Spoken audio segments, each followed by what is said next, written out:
104.9 Accra. Tony Montana, Yencher Grantentem, Yamanisma Bobano di Bray.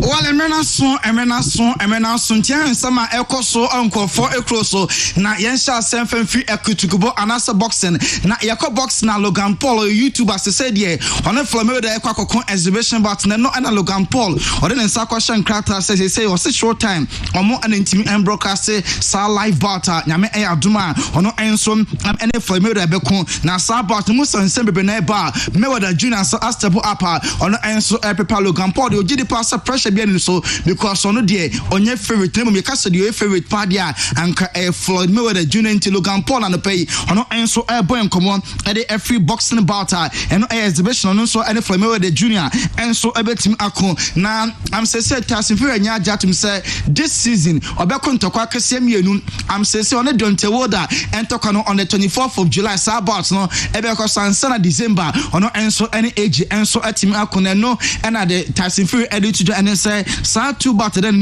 Nano, on Lusu our cry, obedi in Kantiology, no, or Bebo Dronte, and Sunday December, or the Anthony Joshua AG, and so at him at the Asoso Kama, now Dronte Water was stop up on the preparation, no, Kwana Echo said, yeah, or they were intensifying now, or no, and so Ebama then said a bay and a butter, or no, and so any task in free Becono Dronte Water, and so a bet him educno, Sachiology, and no, and so a bet him about because first one, no, a career draw, second one, no, and a task in free Ebepona, we at the bar 3 year, and no, and so a bet him abaso, now if you box near Twasso, Echo Soccer, Yanko Paris, now Paris and you may play fence, say, Killian and Peloton, on Yana say, or back committing the future, unless say Euros no, and so at him Abanavia for now, or concentrate our French League, only one game, now season Abanavia, but we play, or Beko Euros, after Euros, no, and then a Dutch, no Bemo beer, and so Matana, and also no, and so every team every club no more, and so at him acquired. My United, all gonna associate, your plans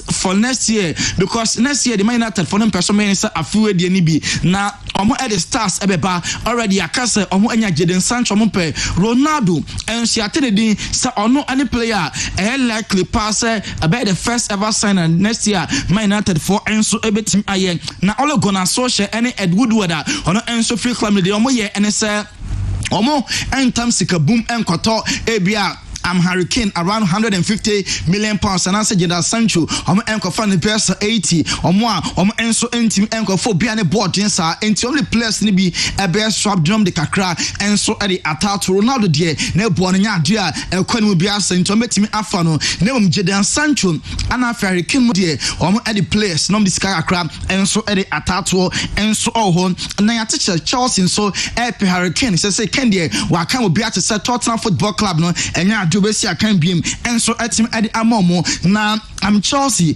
ene edian tete aye players makoma komensa na emu miensa no baako ye goalkeeper ena mienu outfield players ya take Padin Tammy Abraham ene Callum Hudson Odoi sasa players miensa Chelsea kan boom ene sika tato akakofo Hurricane selbe next year Kane ebetima be strike ede ama Chelsea home enso club no na ye copiers ya Angel Di Maria say in the history of the club on any player team I most assists 104 assists so far for Angel Di Maria no and a name of Silva Junior and so I born about so our assist on the answer team into so be numbers also in terms of assists such as a player no or a selfless or selfish in Tiabaso body and name and so Eddie Emma Di Maria na and name a call COVID-19 vaccine no the message to us on no day or bonfire pass COVID-19 no to a betim actually we say bibia I back to normal in your Brazil the whole world say bibia am enso echo back to normal we enso and in summer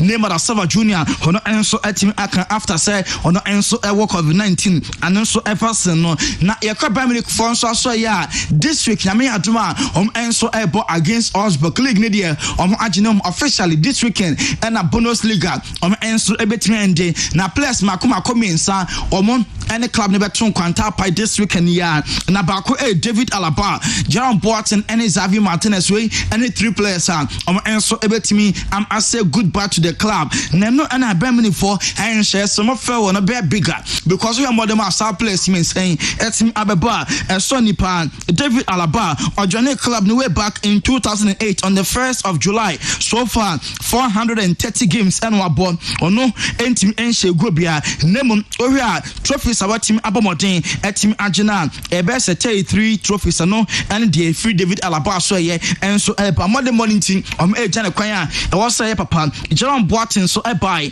on the 1st of July 2011 we bought 362 games when she go name Oriana and was 10 goals and trophies no and so 25 Bibri and so Column now Xavi Martinez no on the 29th of August 2012 and Bayern nani games so bought 267 and the numbers no go there when team should be trophies so wabomodian waje 24 the start place abesom enti kwa mo kono so mo dwom kwan pa na mo enso edi akoma pa enso every club no mum enso team echo na Robert Lewandowski already what team ashe 40 Bundesliga goals say on a Gadmula enso team atai Gadmula set this record on way back 1971-1972 season and team share most goals Bundesliga in a single season or share 40 say Lewandowski on enso team ashe 14 weekend way Bayern Munich and Osberg match Lewandowski 8 and 1 goal so Manchester no so abesati any record and no be record the bad day pass will be and so team a break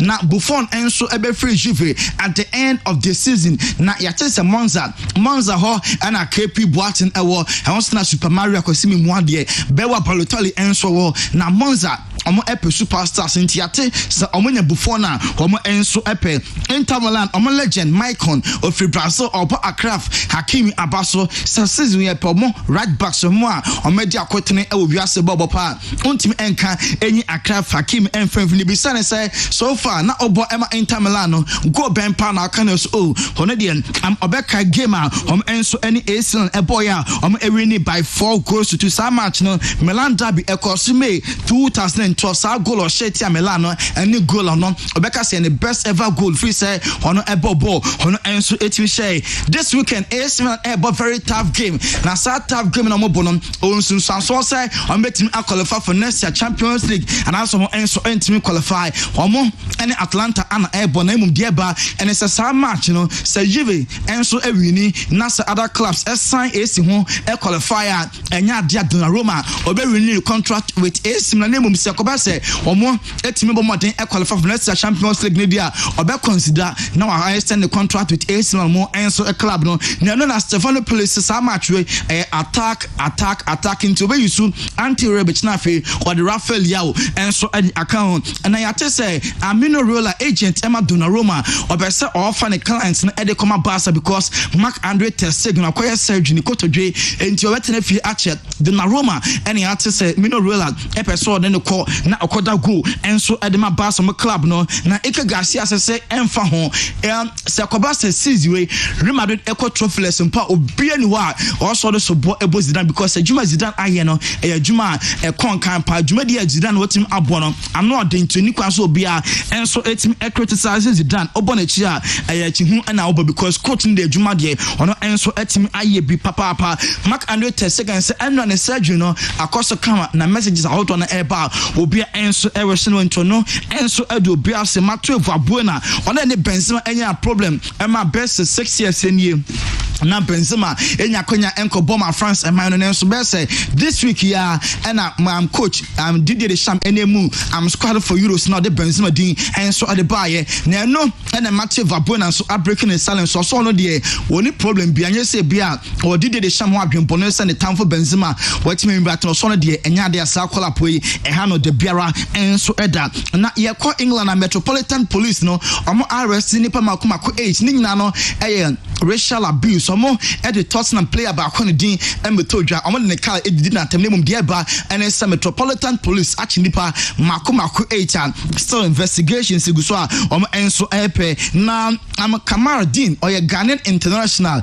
na say akoda no Kudus abeka so nya no ayasa ope Samson as say de ya chese teams outdoor including Man United and Liverpool so abafoda omo enso enya Kamardin omo enso epe ho na Paul Pogba ne nua ye friend say Matthias ono so obabontin bia eye bomb eno obatu bi say say nuna ne dash no e wa he na yate so nya spin obeko Real Madrid any Barca club ben pa na unya ne kwa ne beje ho according to Matthias Poba no o say kobenya kanenu no ensane emfa ema Barca wo mo enso a club no na Phil Foden Man City player ahead of Onyame Adman next kwachina na wotwe so UCL UEFA Champions League final game enso any Chelsea airborne or say the toughest opponent N'Golo Kante N'Golo Kante any player according to no Phil Foden we share na say emu enso din ye papa edemano na in right akan say minimum how Chelsea fans ne ebefa no na say Joe Mutia according to in right no or say top 4 ne dey emu e the hot clear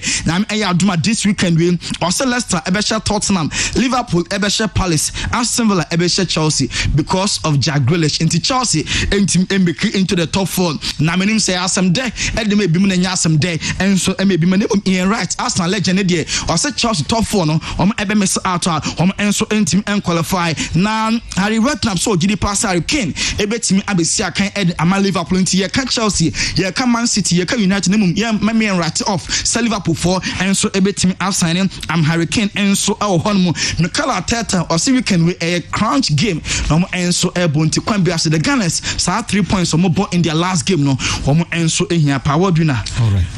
Yasum. In right. Wakasa. Makosis yeah. Makosis yeah. I a number up to 20. Na me adumochina ana others no. Omesan. Number 20 player. Number 20 yeah. Na me adumochina the more vast and said yaba. Oh okay.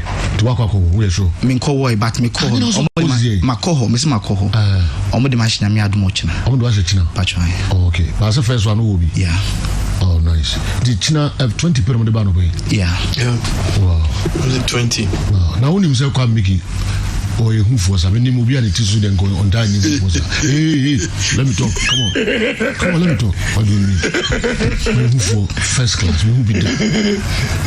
Who be at the team who does and go on so drew all one vaccine, multi credit man could take me. Hey, yes, left and right. What fed the sin that one could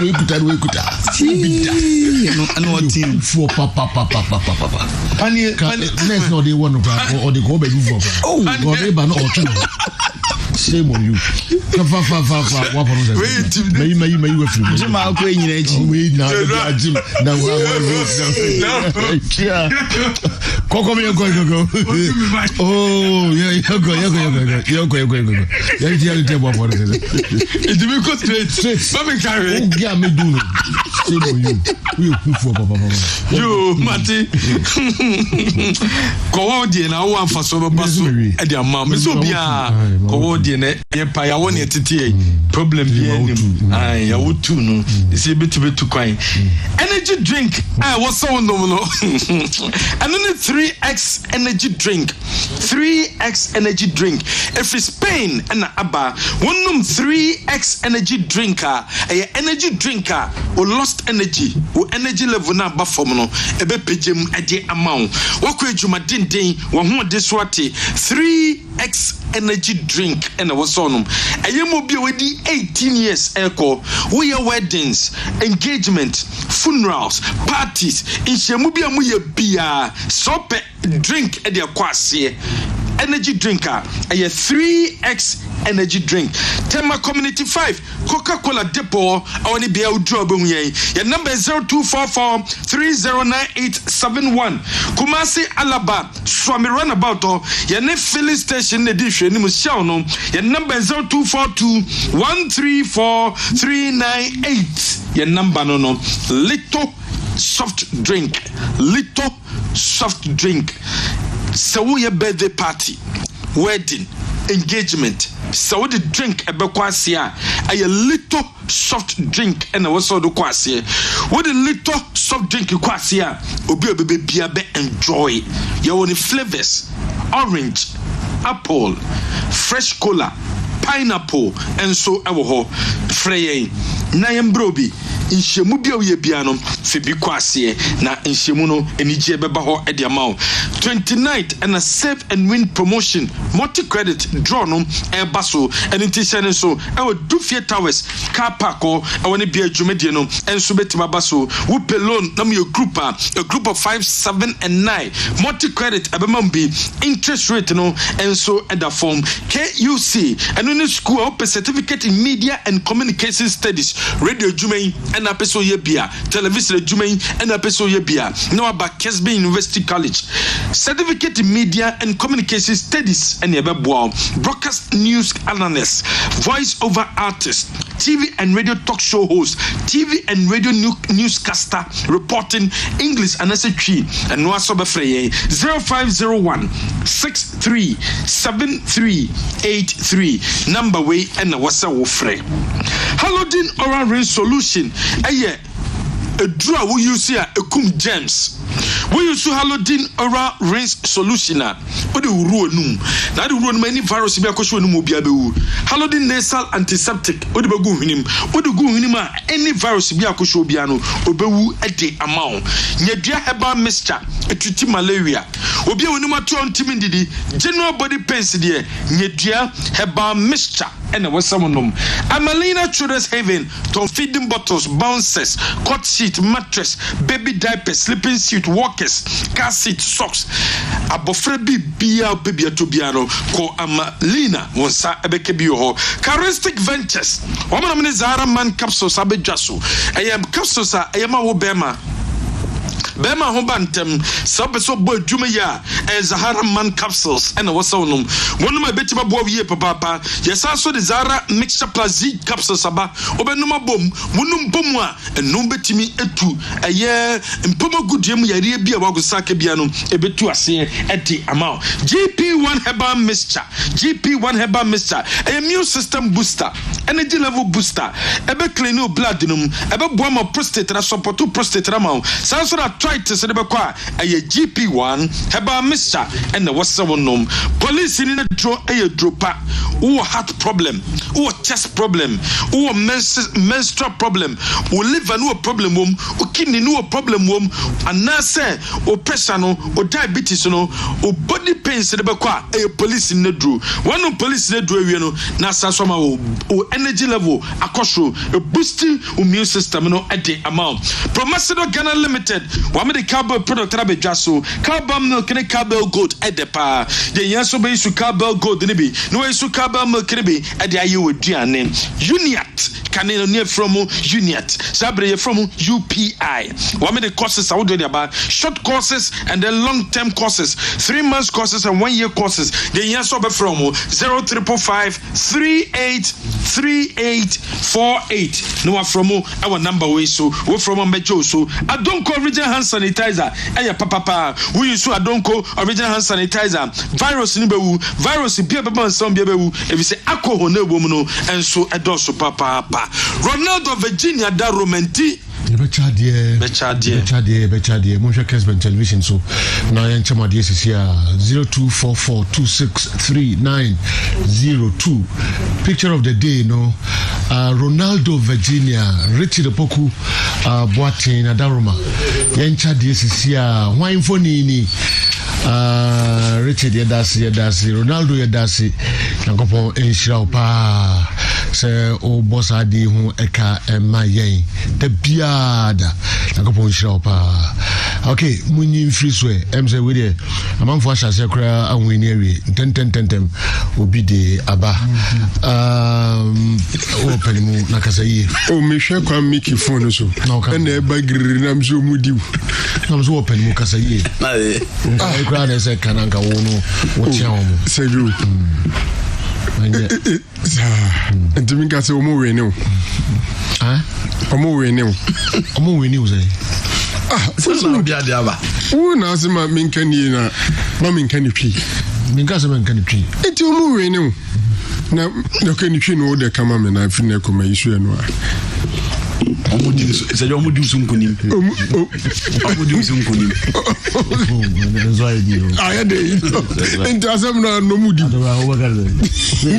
se de nyane makama omudi There be when you couldn't do. When you couldn't do. What they are there but to be a same microphone. No moody. No moody. A babble, we make you phone as well. And you guys will be a D. No. Are they? We're some Colanicas. We the mates. I said a platform back. Who names a Jais animal who are replacing but combo backward. Why peace now? It was a slip of hand. Slip of hand. Okay. Why in a winnie and Bussy, first person in a winning. Okay. The dick and the band and the band of here. Bidiaba, Latif and Dari.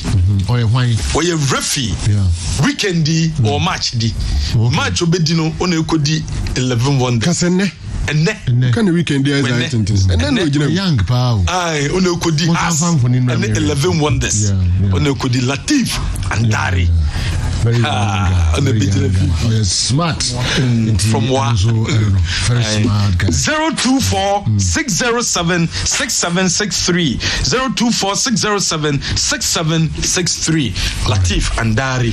Yes, I'm required. Yes, your questions are more than pay. Na I phone no attract when you know Kagankra and Mamo. Good morning. Please, how many times has Chelsea Football Club lost the FA trophy and has gone on to win a major trophy? Please educate us on the year and the years and the exact date these incidents happened. Hello, Sergio. Good morning. I'm KG, watching you live from Priscilla Kaba. Please, how many teams play the CAF Champions League and the countries the teams are taken from? Greetings to my boss, Bruce Mann, the owner of Bruce Electricals. Good morning. Please, I have two questions. One, what is the current state of our Dakojachi project? And two, is Emmanuel Jemfi eligible to play for Kumasi Santi Kotoko this weekend? Okay. Good morning. Please, I want your panel to give me the greatest goalkeeper ever in the world of football. All right. Good morning, sir, and your ever-reigning blessed sports pundits. If a strike targeting a goalpost hits a referee first, and after deflection it hits another player before entering the post, will that goal count? And to which of these will that goal be awarded? The player who shot, the referee, or the latter, or the player who deflected? Okay, the goal. We free Ogidi. I'm saying Matias here. Akinting. Inside Akinting appear Menkan University of Ogidi Entrepreneurial Development. Ose Ogidi menya daily party. Biabo shot.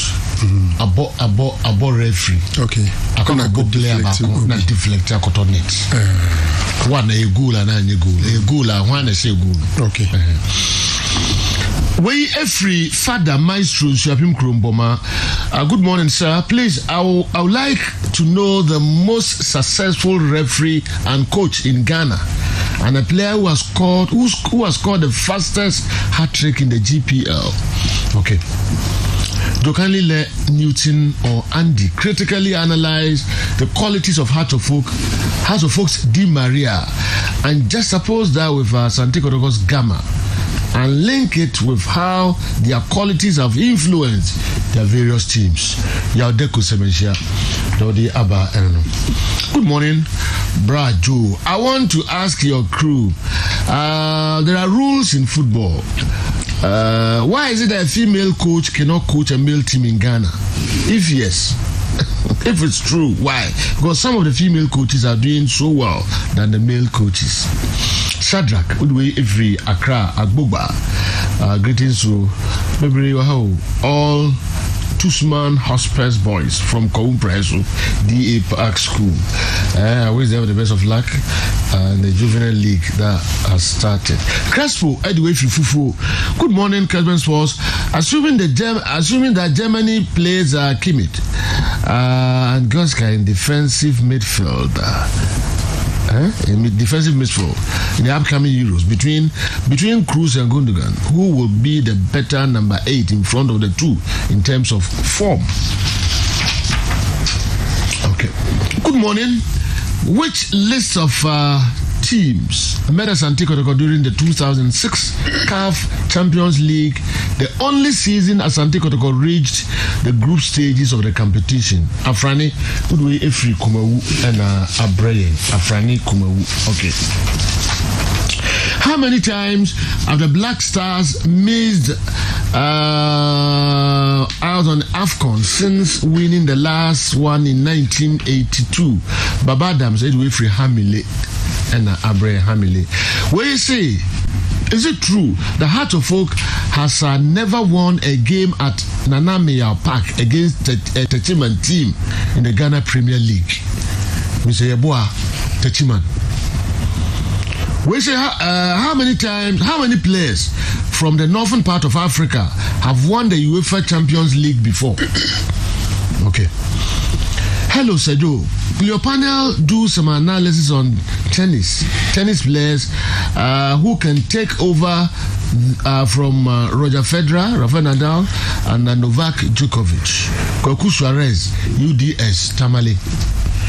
It's incredible how English clubs have taken over European football. How many times two English clubs met in European finals? Bismarck, Udwefrik, Pando, and Abre. Good morning, please. Lionel Oko Sosi of Crowfrom. Why is it that Baba Shai doesn't come to your program again? Please, may I know of his whereabouts? Okay. I'm his best friend, and what the whereabouts of his best friend Kokumankani. Okay. Has a GFA chosen some people to check the referees? If truly some fans over-insult them, I want to know, because some teams can spend a lot on the referees, for referees to stop a match abruptly if things don't go well for them. Okay. Again, if supporters write something on their flag and hang it on their stands, can a referee stop a match based on that? Fabulous. Okay, and if you can, you guys you guys said Daniel Lai is the best referee in the country now, but can't officiate our version of El Clasico in Ghana, all because he's from Accra. How true is that? Where is goalie Daniel Ajay? We every Ogazi Aswase D-line Roman down. Okay, please Joe, let Andy answer this for me. Which players are the best and the youngest player in the ongoing GPL? And this for Awa. I want him to give me the 5 best referees in West Africa. It's Starboy Kobe Techiman. 5 best referees in West Africa. Starboy Kobe Techiman. Good morning. My name is your girlfriend's favorite boyfriend from Takradi Kujokrom. Sir, please let Andy combine. Let Andy give me the combined 11 of Heart of Oak and Asante Kotoko. Okay, you never walk alone. Good morning, sir, and your crew. Please, I want to know if any team from either Yeji or Atebubu, have ever played in the GPL before. I'm Maxwell, listening to the show live from Tema Community 18. Okay. Good morning. I'm Awako from Kanda Estate, Accra. Andy and Nero, please, let's all tell Sergio that Chelsea will surely lose to Aston Villa and Man City will also lose. It's better the Blues think about playing in Division 5 in Ghana. Any transfers for Liverpool? No transfer for Liverpool. So baby, that's what I can say. Chelsea be lose. And it's better Chelsea, the Blues play think about playing in Division 5 in Ghana. What does it mean of that? FIFA 1 Akumadan Rantia Hine Sports Master Shosu Senior High School. I want your knowledgeable crew to discuss why government wants to spend 25 million on the Black Stars whilst Ghanaians are suffering. Hashtag bring back school sports. Good morning, General, and your understanding and knowledgeable crew. Please, my question is, let your crew make their best 11 in this ongoing Premier League as you have played 25 matches, and among these players, who are their best players and also their best coach and the best referee so far. And as I say, bad road skill on the way and so Abba. Good morning. Please let your panelists give their best 11 this season in the EPL. Hi to Frimpong Manso, my godfather, Jeff, aka Kalito, and Kumi Adankwame. Sir, will you allow Newton to give us what he wanted to start yesterday? I'm talking about the Hearts of Folk Techiman 11 Wonders game. You promised to continue today. Please let him do it for us this morning. Okay. Nana Kofi the way free okay. Wait, I said, I've not heard your panel talking about Cavani's goal against Fulham. Please, can that goal be considered as the goal of the season in the Premiership? 2, kindly allow Andy to explain why of late, whenever a sports presenter criticizes Asante Kotoko management, the sports gets mad at the person. The supporters. The supporters. Okay. The supporters is audible. The supporters get mad at the person. Are they not saying the truth or what? Thanks. Listening to you live from Taifa, Aru Junction, Atamami Store. Taifa, Sakra, eh? Taifa, Aru Junction, Atamami Store. Okay. Unimo. Taifa. Oh, okay. Unimo Atamami Store. David. Aru Junction as well. No answer to Taifa. No, Taifa is a Junction. Okay. Good morning. Sakra man, we wouldn't have him to. Out of a serious out of it. Come in our own business, someone does. But I'm in Pewi. What now? Go for some guana, bro. In Patobra. One I had on by Eugene. Is there a posture service? I'm in Patobra. Good morning to you and the entire crew. Please, what criteria is used in selecting the EPL Hall of Fame? The show is loud and clear in Sunyai West, Nadmo office. Adamu Muhammad, popularly known as Dabo Sunyai Zongo, in a way, Abraham. Somaila Ember Power, good morning, sir. Watching you live at Akurem Akotosu. Please, I would like to know which year did Gordon Ablode join Kumasi Asante Kotoko? Which year did Gordon Ablode join Kumasi Asante Kotoko? Good morning. I was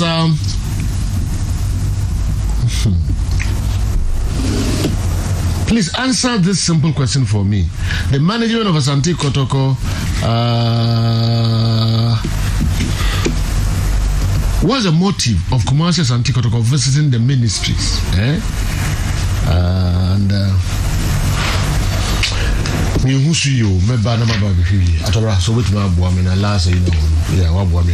Good morning to the best sports crew. Please, I want Andy's fair opinion on the possible winners of the UCL and the Europa League. I'm currently watching your show live in Ghana. Sergio, please, I want to know who is the all-time top scorer of the GPL. Asante Santase. Good morning and to you and your fantastic crew. Please, I want to ask, can we use trophies to compare two players on their personal achievement from and again, why is Community Shield not considered a major trophy? Boachi Thomas Mamponting. Good morning. Between these football administrators, which of them is the most influential? Okay, among these football administrators, which of them is the most influential? 1. Juan Laporta. 2. Florentino Perez. 3. Roman Abramovich. 4. Nasser Al-Khelaifi. 5. Andrea Agnelli.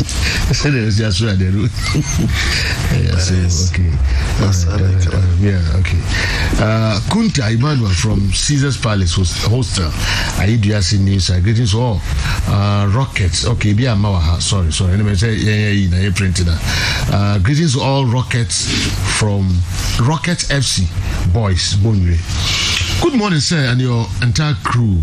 My question is, which player has won the Man of the Match award most in the EPL this season? And is it likely for the player to win the best player of the season, even when his team did not win the Premier League title? Let's say Franco Naro do this analysis for me. Apia Mensa apatrapa pukukrum the way about. I give you and your well-resourced crew high five for the marvelous work you've been doing, sir.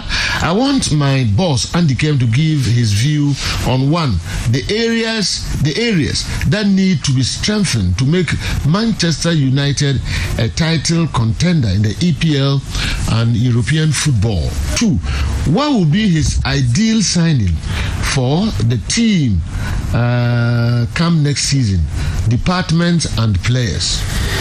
Sir Aragon Udifree Yendi and Abraham. Sir Aragon Yendi and Adiwe Ifree Abraham. Good morning. Why have you stopped showing highlights of the European matches? God bless you and your crew. Greetings to Rebecca J. Edem Koforidua. This is Emmanuel Udifree Agogo and Abraham. We say, what's your panel's assessment of the standard of our league? Kofinimo Edway Free Kenya say and Abraham. The standard of our league. Mijidi Epa said the GPL no come.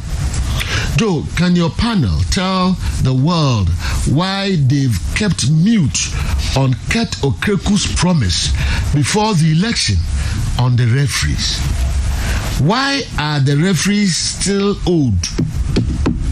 Why are the referees not paid through RAG now? What's the actual functions of RAG and their silence? Hey, Isaac Amwakon Winiba.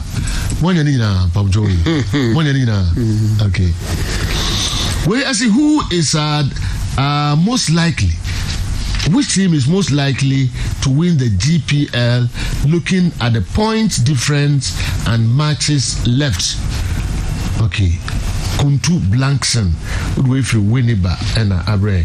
Why has Abalora been dropped from the Wafa game?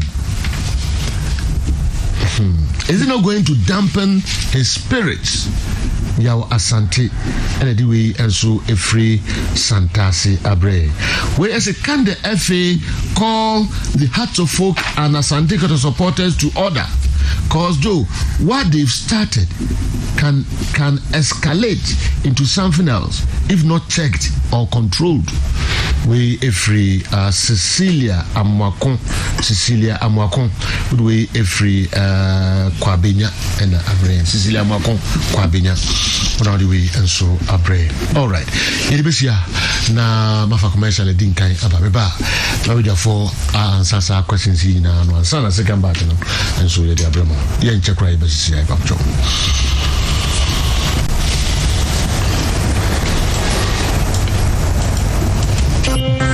This is the best sporting town, Kessben 93.3 FM.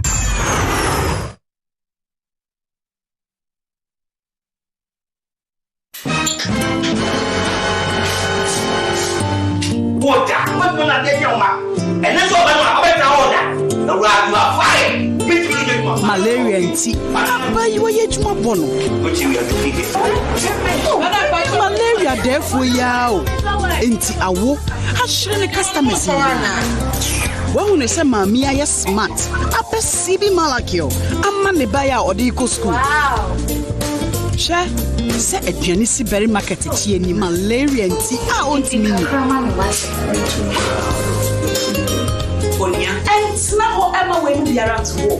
So we have malaria test. Maybe one. And Trebetua and the CB Malakio. Yedinuna. And now kick out bomb as soon as I CB Malakio. And no way so there. And I no grow. And yet that shit. A drawing near my appeal for. About a woman for any quada won't feed me. Wow, FD Ashusha sa a jedi and car to you adia to Musa eye.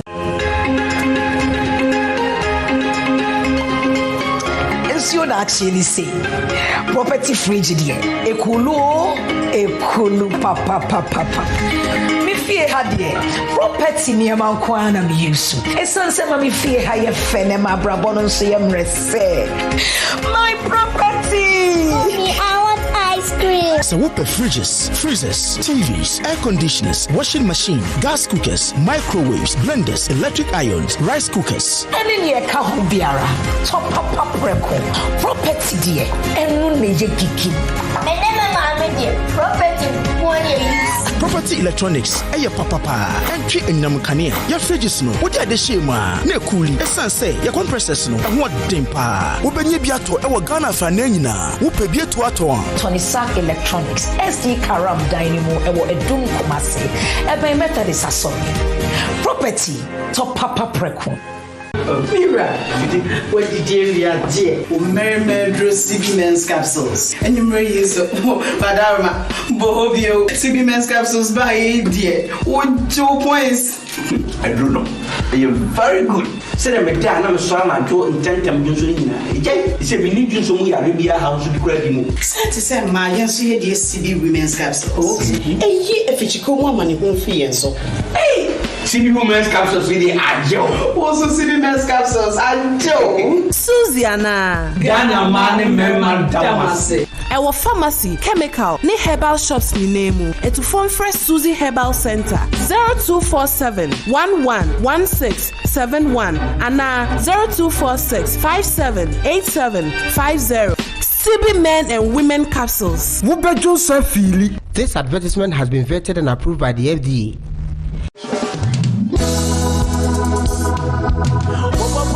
Papa baby did ama ho atoa. Eno ani patriots varieties. Eduane papa ma ho din. E ma onyini yie. So we parties, bit is a birthday party, where ye wedding parties, wedding reception. Patriots varieties here nuani mu ahodo. Local dishes, bit to say banku ne tilapia, e yam pesie, uba continental dishes, so e jollof rice, fried rice. Your pastries mu ahodo. The cupcake, crab, chips, shortbread. Patriots varieties train wonyema bebre. Cake decoration. I furna sorry them and in a reception is flowers to bake guitar and a flower girls baskets. Hat making, gele making. Ya won kola ho niema ahodo station for na. Ya nim kremu for sorry dan we like this step in so clean so what about what your papa be na this is my secret. Give us pea capsules. Emma, I want to confirm. Now want to me to my din one pem. Give us pea capsules. Over do as a mama. Oh no, enemy lawyer. And to lawyer no na show bottom. Are you bro? Again, upon machine baba chiamo as a niji. No. Nige ne fi waka wo. The friend give us cold capsules. Say yes ya re na wo so ko di wo ni pedwem wani na wo posa amamman antimi ma wunja wo nan yi. Wonum give us cold capsules a. Obeye free. Lawyer, give us cold capsules. And I give us pea capsules. Hey, and they give us free. Capsules. Meme wadi ifiedu watwede kronkwan na efa give us core capsules apemfo abatan wo mo manufo ne nkwada wo ne ifiedu mienu nka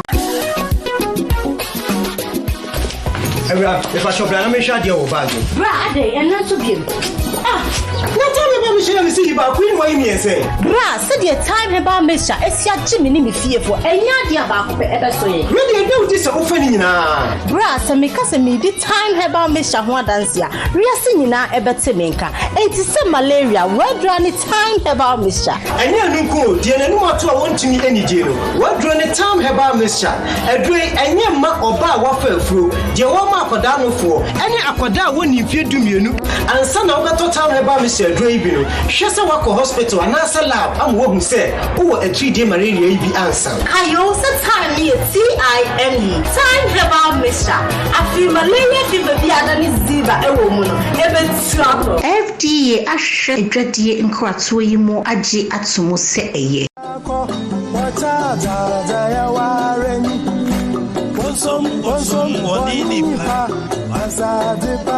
Abusian for Abononsia Pahomita Dress.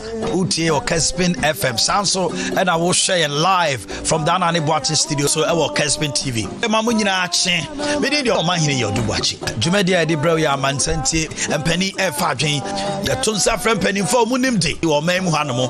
One of Kabia ye, one of Motsi and Semasi. The action of my Ghana home and someone our Chikoba Yena. Your friend ministers. I would do a Bam Penny for MPs. One of my Nanamat Sankunya. Yani Reverend Ministers. Namia Software. One Sunim de Becasa will be speaking to lecturers. Kwadam Penny Assembly members. Yami catch on the say. Over to me. Akaya Hwami Edjume through the WhatsApp and now say text line, emails. In the Akanyina. Now so do I every Saturday morning on Kessben FM, Kessben TV. Jumedian you, Amansanti and Penny Fadik.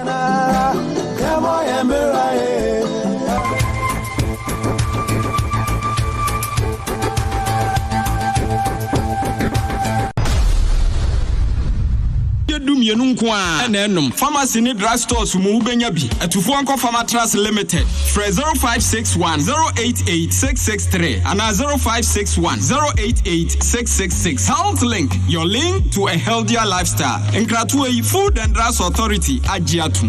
Mr. and Mrs. Mesama will praise the Lord. Hallelujah. It's a beautiful morning. It's a wonderful day. It's a beautiful morning. It's a wonderful day. Out of 4, Emrenas, and the Jumelia to the match, and the bell. Free no pemu, copim no pemu, and Joanna copim fiala. If some in Yama, Namako studio, I want to see a pemu, Minima Vega Fortress, the Pemuka Jumedi or match. And we are on him like a Yamene 20 balance, and the Akudia wants some I have to kick off everyone. Chichu Medina was so good with in a brass for matches. So, yet a good was some kickoff and the day Bramo. Conco photos and on a PM Bob snap for details and Emma 9 Tetra Brassa Jolaka. At exactly 7:30, Minima Bega 4, that's Sassy, and the Boca Tampes in Pesima, and to the Aman Senti, or of 4 TV, then Nika says. Lockdown Nimuno, Yachini Padria Sami, no, teach now the Togari and Baku. Emu Ensian, the Galera Matis. Achichu me dear one brother tapi. If you try that brother and I water, yama politicians better see. Every person or money mun sem e kan oban no ensem e che amanfo. Entimi nso yem fa mu. No, I just want me no be kan. Who could I sonko? Ya today kawase. Ghana for memu. One e wa man no ne bibire mu nyira. Ya mo mu kwan bo mo so kire o ma dwe. Mantam ni mansina hodo no yete won. If you are yet trasia, Ghana amane ni amamre. Eli ye ni abrabo mu nsem ni nyema asisi no. E di debate chirem ya ma kwan ma wo so achewa. Ye kabom ye di dwumadie abel. You can join us on facebook.com/KessbenF, youtube.com/KessbenTV, twitter.com/KessbenTV. When you are kafwa and a mama chi dwumadie yeso. We need your man here do watch. Your man in the morning. Especially for you.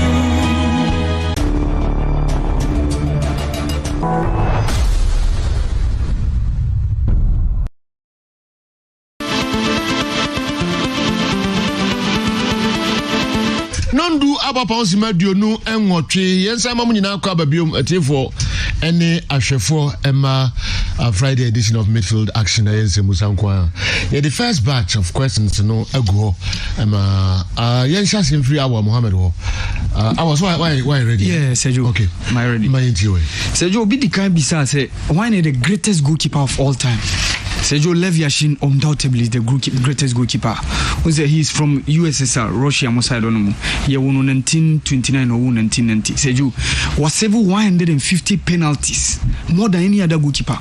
He kept 270 clean sheets, and he stands as the only goalkeeper to have ever won the Ballon d'Or in 1963. He participated in World Cups: Sweden 1958, Chile 1962, England 66, 1917, Mexico. And Sergio, he's been named at different world teams. Ayabo Sergio in 1998 he was named as the greatest FIFA team of all within the 20th century.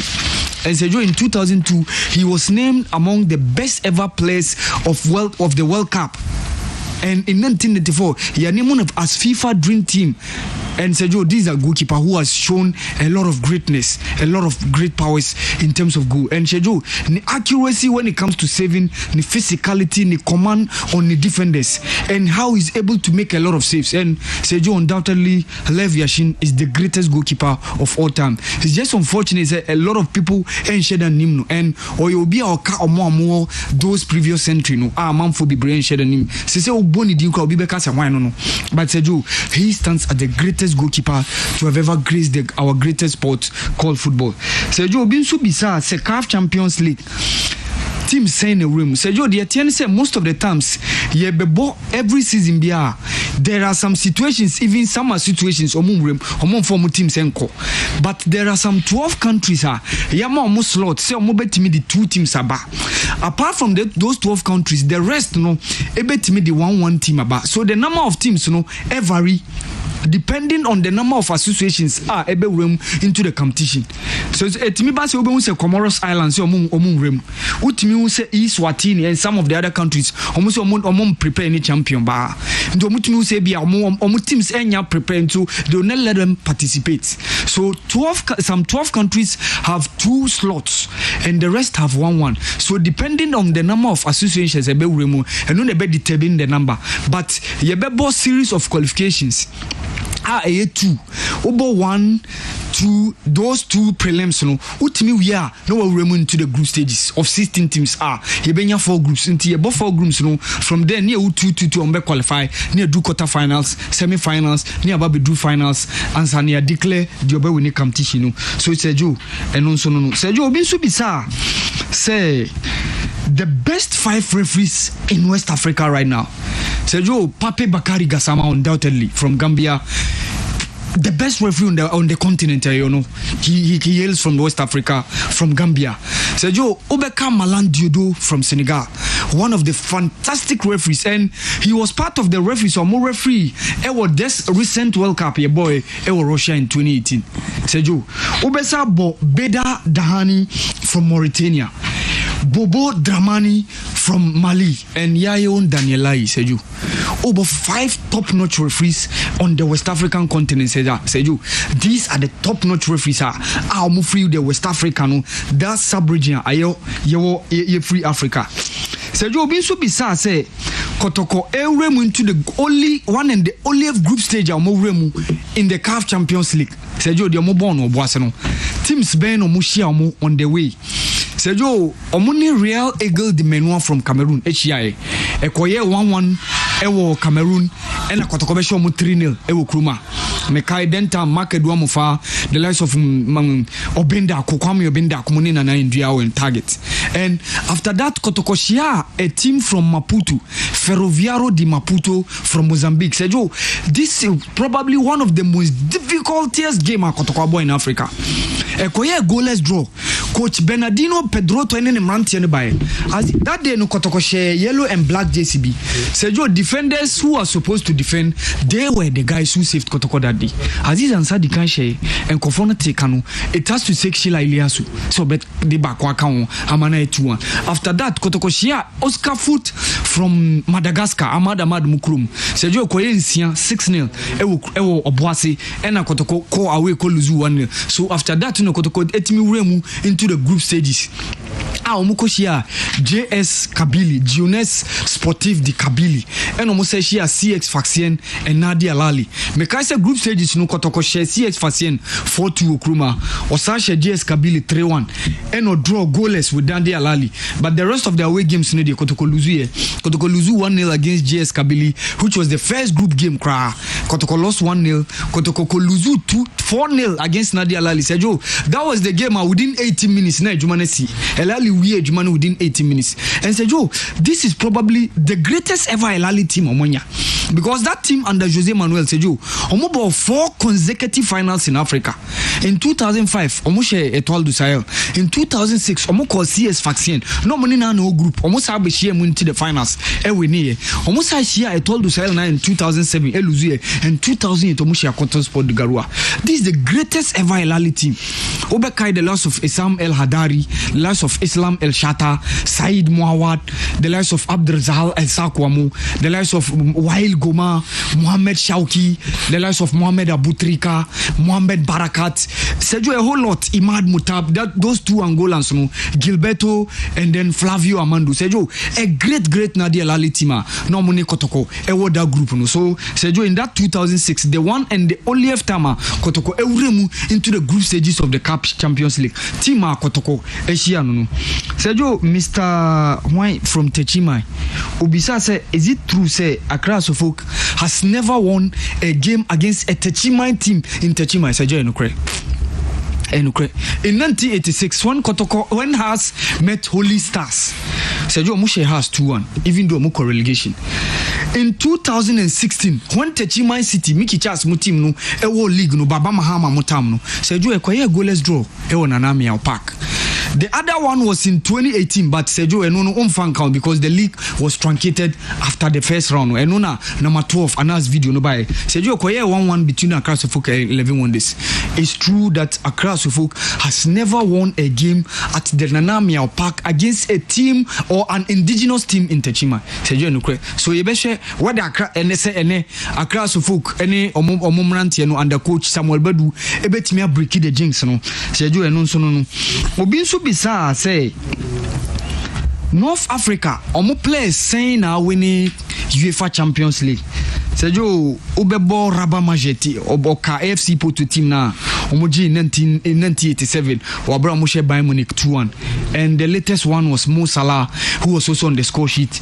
Ewo Wanda Metropolitano when Liverpool defeated Tottenham Hotspur 2-0.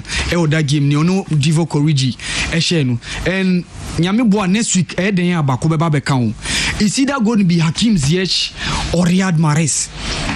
Because those two guys nina omu team final. So is either going to be Hakim Ziyech or Riyad Mahrez? So one of them will probably add up to those two guys ma mention. Be free those from those the sub-region or the northern part of Africa. Be the list of players share a team, share JC Yama team, winning UEFA Champions League. So you be say share the tennis arena now with Sergey Novak Djokovic, with Sergey Rafael Nadal, and then Roger Federer are blazing the trail. Between them, Omo winning 56 Grand Slam titles, and within Manafano, nobody seems to be showing up. So, share the list of Omo Mona, why na or looking likely to take up.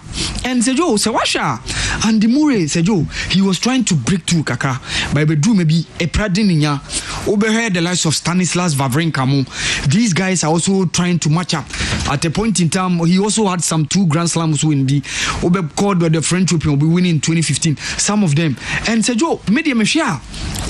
Based on the ages and the guys are more around now, I think Dominic Thiem probably stand out as the guy who is likely to take over. And those 3 guys, they seem to be dominating.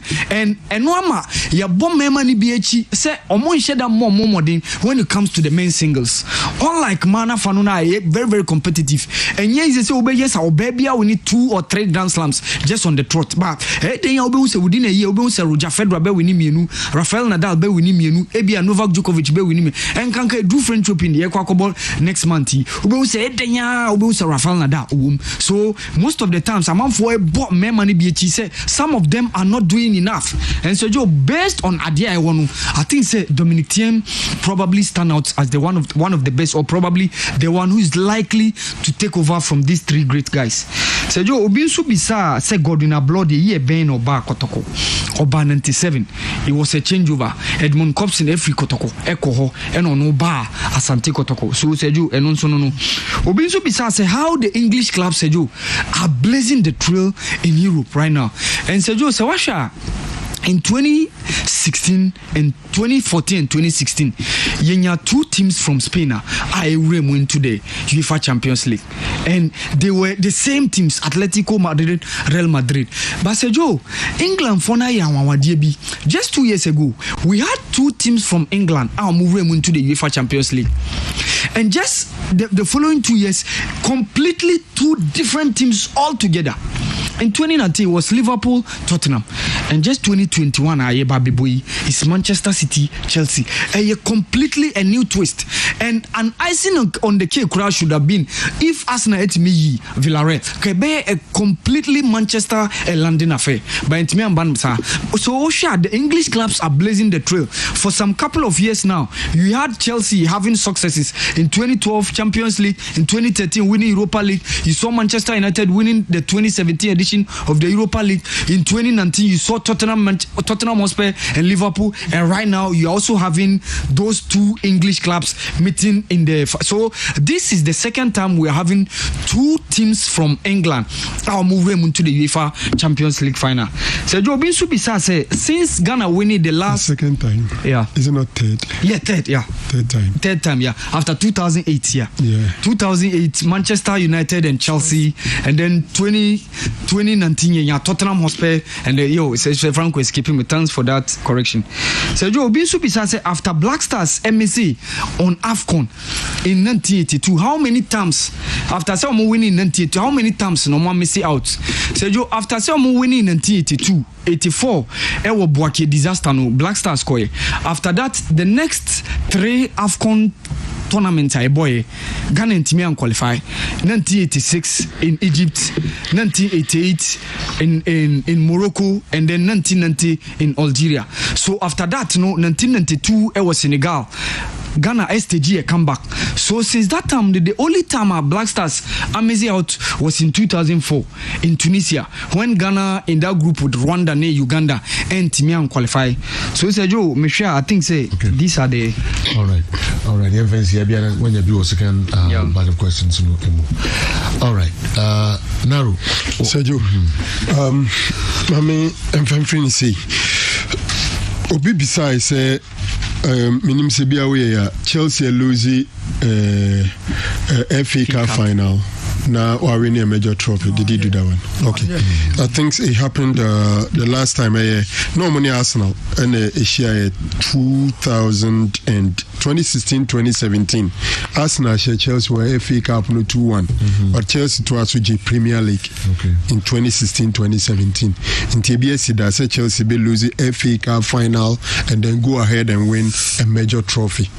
Quickly, we say are they in a community shield? No, you consider as a major trophy. May I show the question will arise because Uko Spain Super Cup, Spanish Super Cupa, no, it is considered as a major trophy.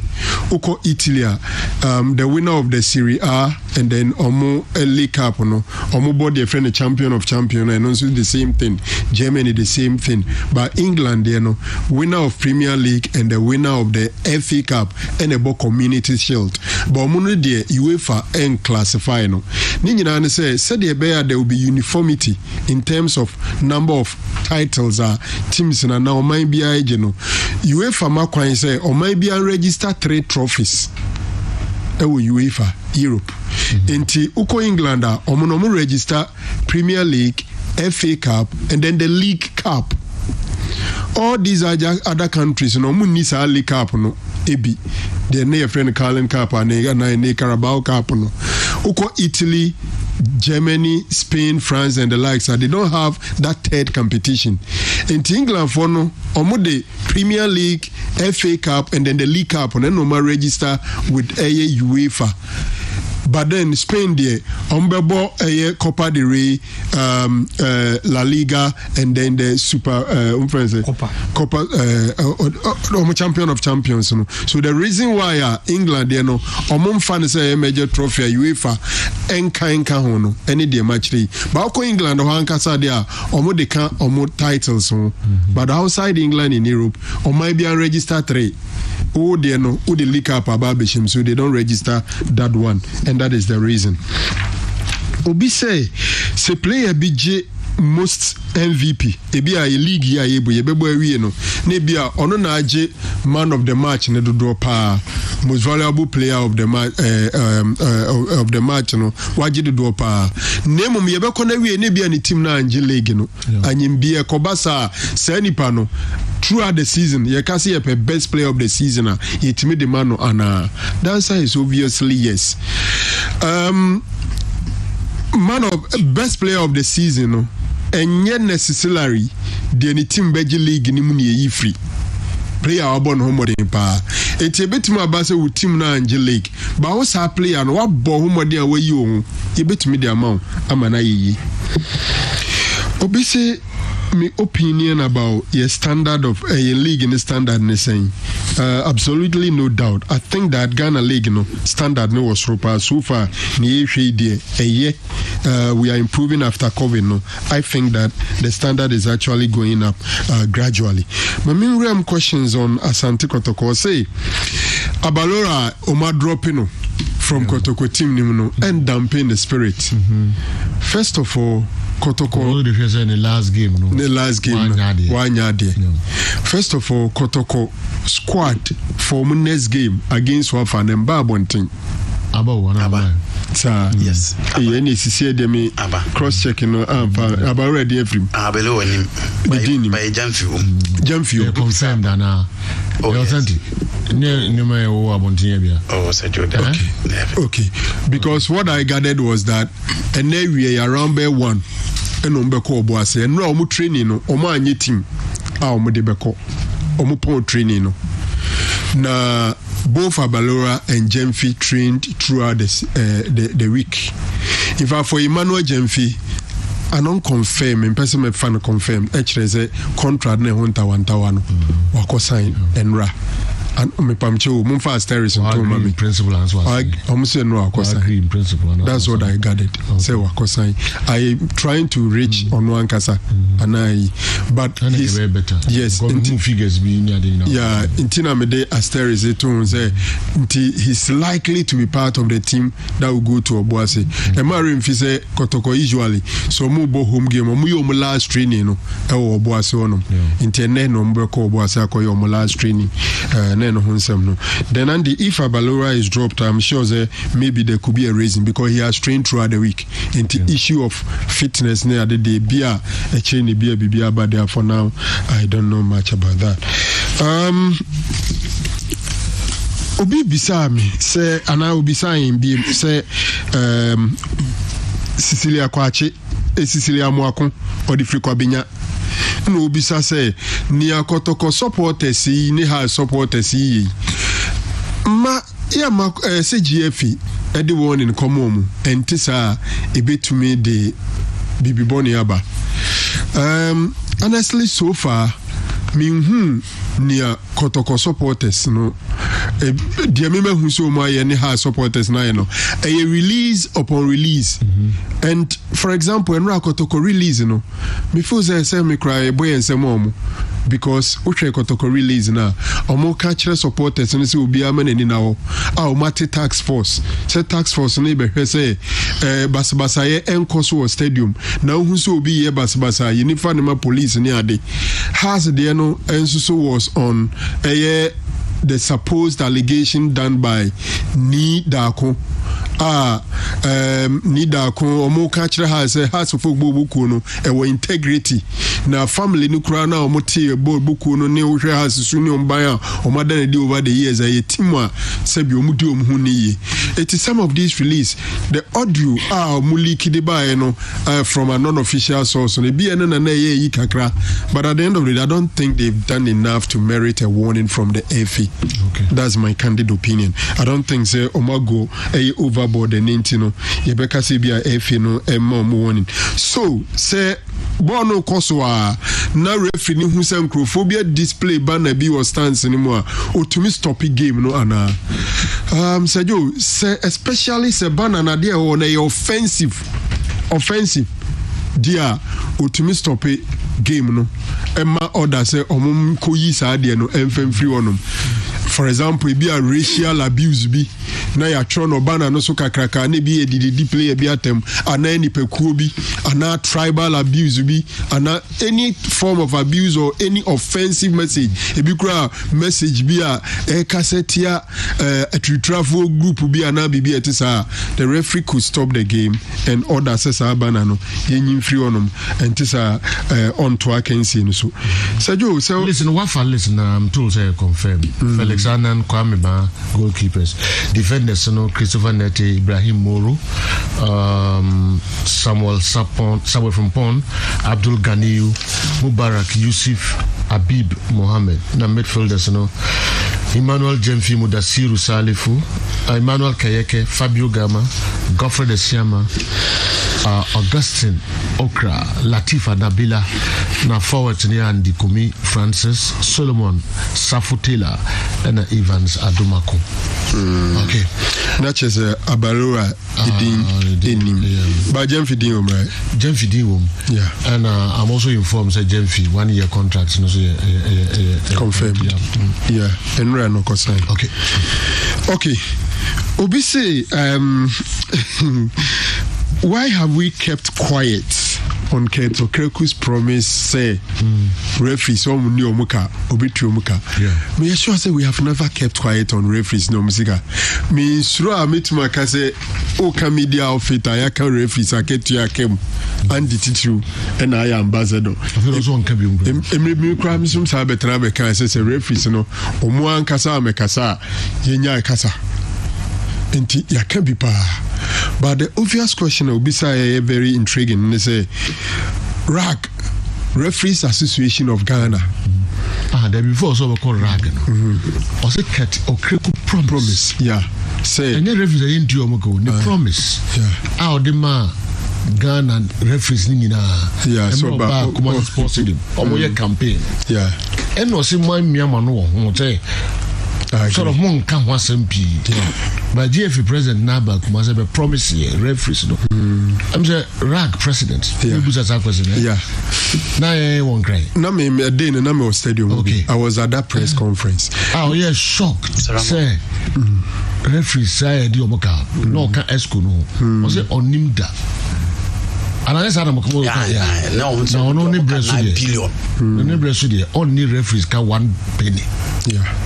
Almost sick of a ban one, but one to say. So you didn't I promise no. Yanka was afraid. And that's what for 7 book or Matua says, first, no, not me for referees, but I think that the question is about a promise, a failed promise by the FA president. GFA president Ashebo. One thing he into a referees, Kayaka was MC Triaka. For example, we be a FA president, Koyan a campaign, one castle one referees, but this one, it was a proper promise made by the FA president. It is a failed promise. Sergio Deni Bitumaka. Bitumaka is a GFA president. Washaba Wendisu. Unfortunately, you and I have no vote. Because Pempi, Sausha Bonwe Niswa, Edra Batwana, and for register on displeasure, and no more who's a Washabo Wendisu. Into Urake to Urake to Ubekumasi. Then I crown a Miji book Nibi free wow. Oh, Ukono. Na uni Mr. Ansanom, etna kem, Vijra Kwakwan, Okano, Huma, Babai. No Passem. Oh, Mikojina home. Oh, Minidinechi. We no na MSS Mpachoti. And Central from and Central from Penufua. Jimmy, you. Mpachoti. Facebook. We want to do Facebook. And Central from Penufua Kakani on you. No, not any bonko mokakra. TV and many other guys, I will say, and no signal Miss Omoko. So I got close to the, they were on their way to Bravo. Okay. Tino Mupen Tempa. So me Jenny manifesto no book ni bi and the Quran no request for it is still there enti ye bo sha wo share ye chinye bie ne ho so wo share bo say referees pa de na se ka no krom ka say ye the referees e choke no tini penso insisa opanyin wo share bo de nyina ehu ye enti de bo share so no wakan Andy can become as wa gumdu de metima kan bra de metima kan no bi kan wa kaka bra me hu you cat no me cat to cry obedi call cry we friend bi da so kai we show them be test no ko be kai we see the Andy can ye mai o de one enim kai o de one enim kai ye mai kana u o de enim kai ye mai yes ro tete do bi ada hinchara she o de kai ye mai kadi mai mo gra mo ta kwa kra che me ndi mama nka ma se de tie ne se no sikana only said you muta kwa krache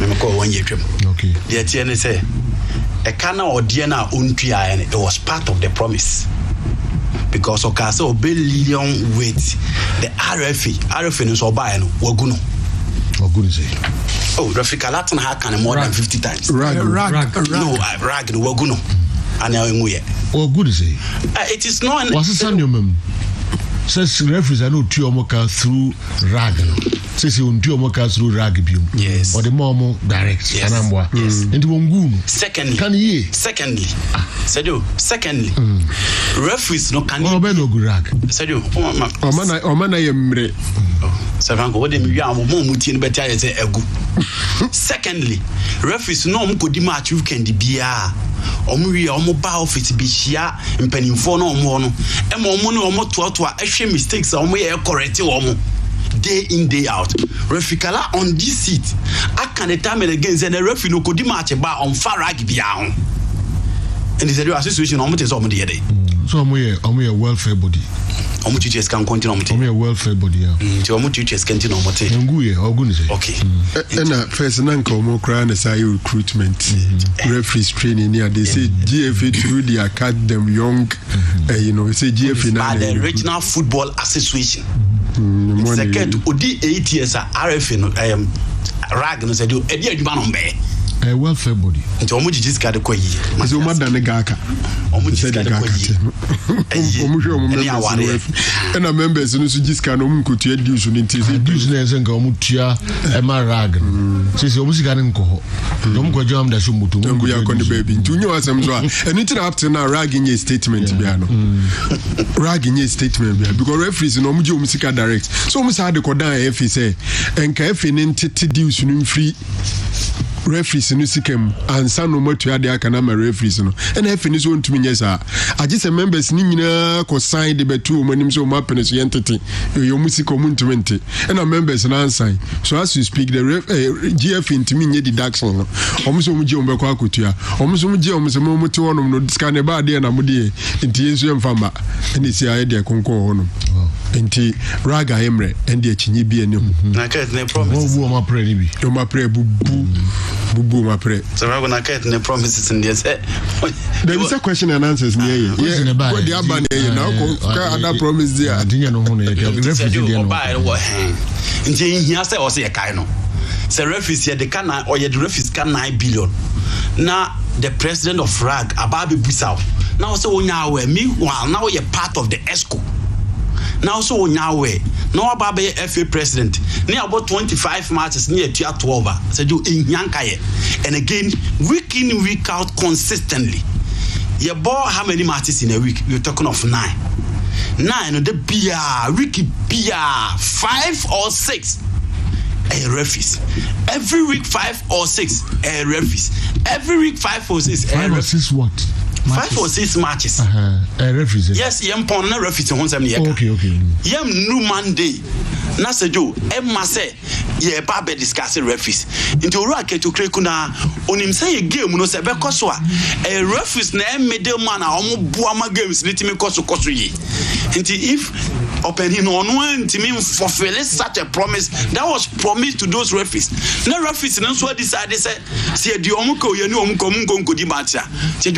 The first priority of every GFA president and it's what you say local league ni bekoye. Now local league ni bekoye omo betimi aboama local league na timi akoye no referees. Omo na take center stage in our games in the last 2, 3, 4 seasons. Until referees no emodeba enswani ensema ACC eka wo de omo no you don't need radio presenters so mo bekai. Say any promise crown or the buyer. For me, issue was the PR try to find antidote to that in the Ghana Premier League. Issues about officiating. Kets Okreku FA president. As a young country, and now be out here, say, Omotia up to 18th week. That's just like 18th week. Number 2, care to say the promise of the man, Ghana ni Pia FA referees no or say, and I won't ball 5 matches, be 5 weeks, be a go be carry through, I'm about 5 years through, but I'm buying no sponsors. Obama hasn't good many sponsors. How much me a TSS coming through, but unya sponsors into the cano a be a woman's na 18 weeks the end what you okay yes into 12 me sure say sure no na August because baby or the call you could see about the information behind there clearly Kate is listening. We need to confirm from the referees too. Me pacho Kate which team me na ohwemia efa nani abreso okwa a foreign coach edinaba abanye ready cross will be to ya no abetua no say if no ntumi convince me da so oniska kabium efa Ghana aban say the national team aye Black Stars or a local coach on obetua neka Ghana aban in war contract otua neka $25 USD a month na efi ni say still obekwa akofa a foreign coach edinaba abeka de aban am ya sign no aba be yeduma se Ghana ba mpe foreign coach ada efi no ye ready so betu an bosum ya ketu bia and I'm thinking that Obroni a gidi so ya ade pa ye kofa na ba be ye se eduma we no will not be paid less than $25,000 or less than $20,000 a month. So it means that the FA has money. To be very honest with you, Sejo, se FA ni abrese bibi nko ye pa assistant coach the $25,000. Assistant coach Brunia Oyade. Brunia Oyade. Or even let's assume even it's 10,000. I'm saying that the FA no or no prime products a league no. National team ni aban dia na FA ni hweso ma no. Enu nti na national team who Kenya na aban no na ebo no. Enti se FA wo ska bia o ba bia ese na ni bre se sa sika no o de be hye ni league ni mu. Enti se if we are struggling to take care of our league, we are struggling to pay our referees. You see 18 matches no matter, and what it means is that they are about 25 games, so 7 games remains outstanding. The Okwakodi Chirane na de Chian on him say he could also take maybe 3-4 months and send you to so it's not proper. That's what we mean. And me so catch them also for assistant coach. Say Omra MS supported the winner after say wow this for technical director.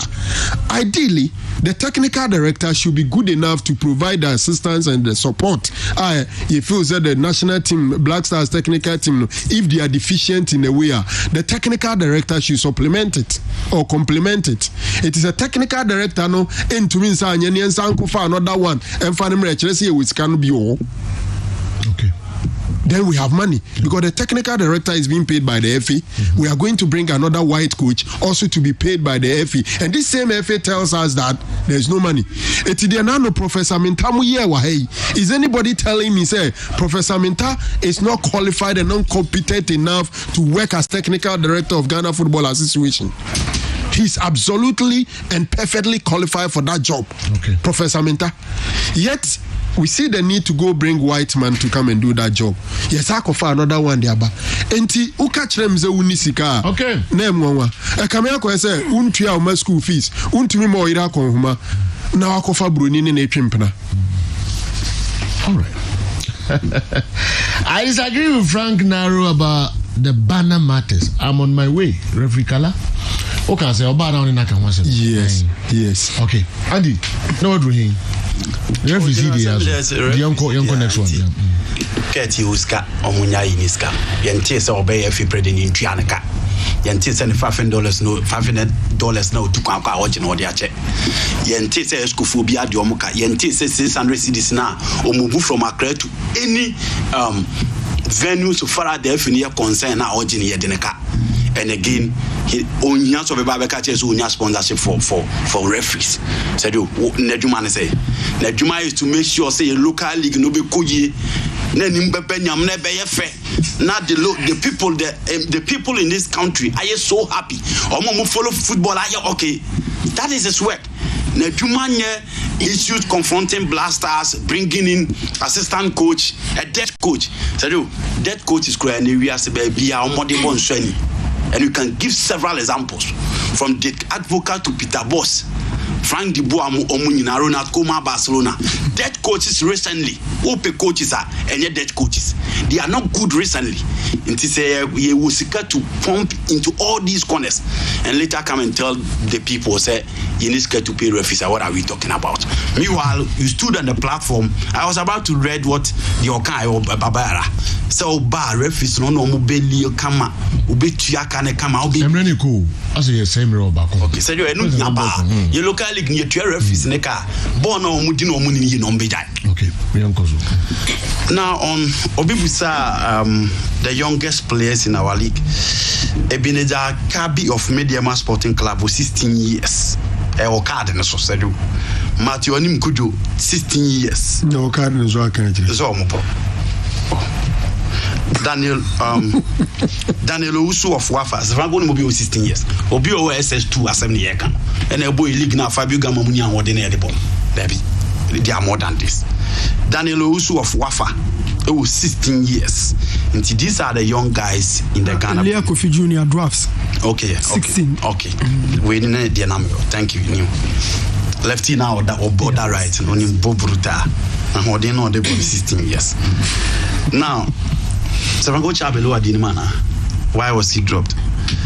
I think there is a pressure from all angles because after we consider that goal, even so share in the game against the Bettino, who team are from the supporting front.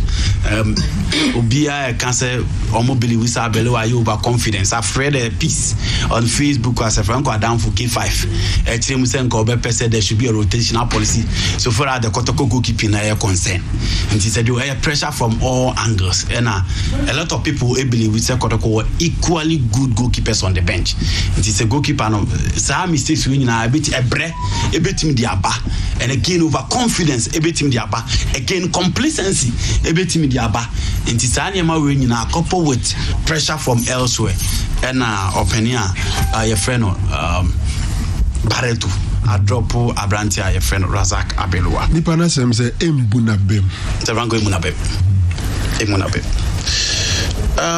team to win the Ghana Premier League.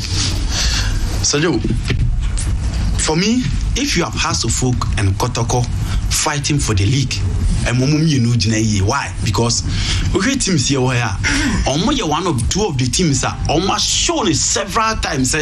Say about Premier League Ghana. More experience to win it, or more the finances to win it, or more the quality to win it.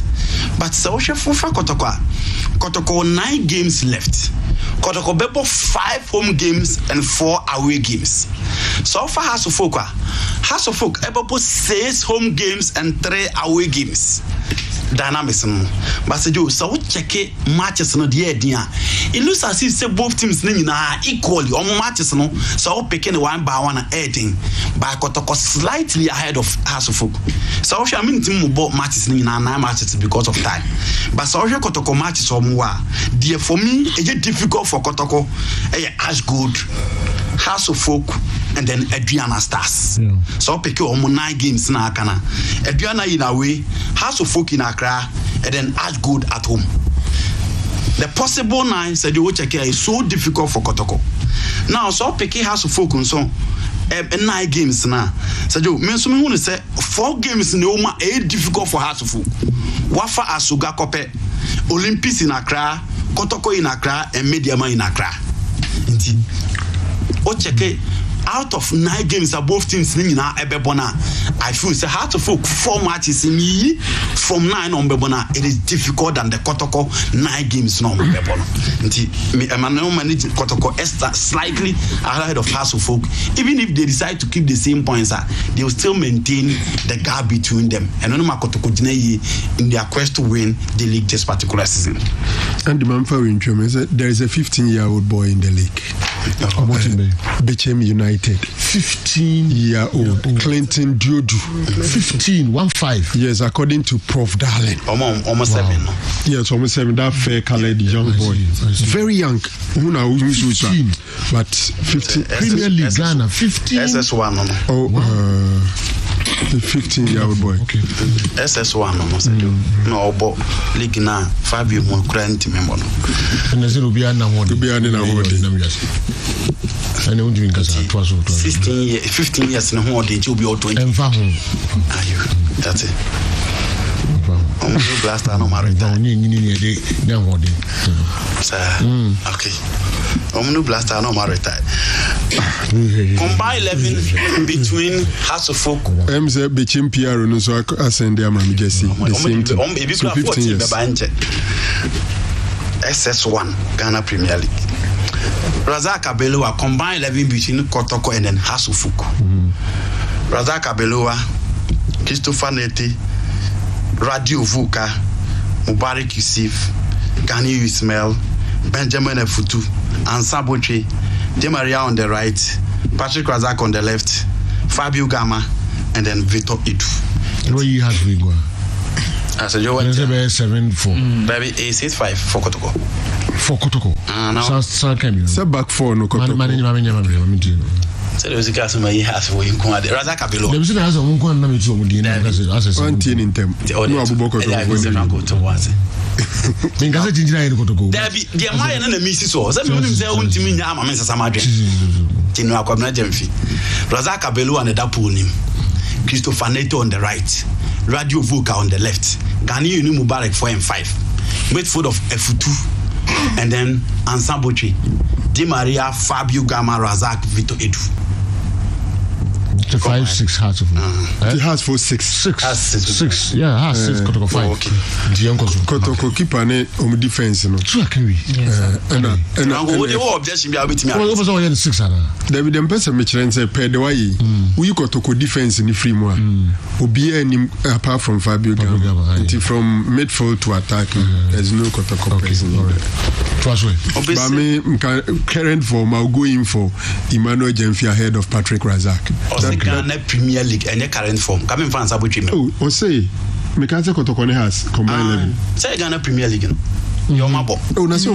Savango, you cannot mention Ghana Premier League. It's your mabo.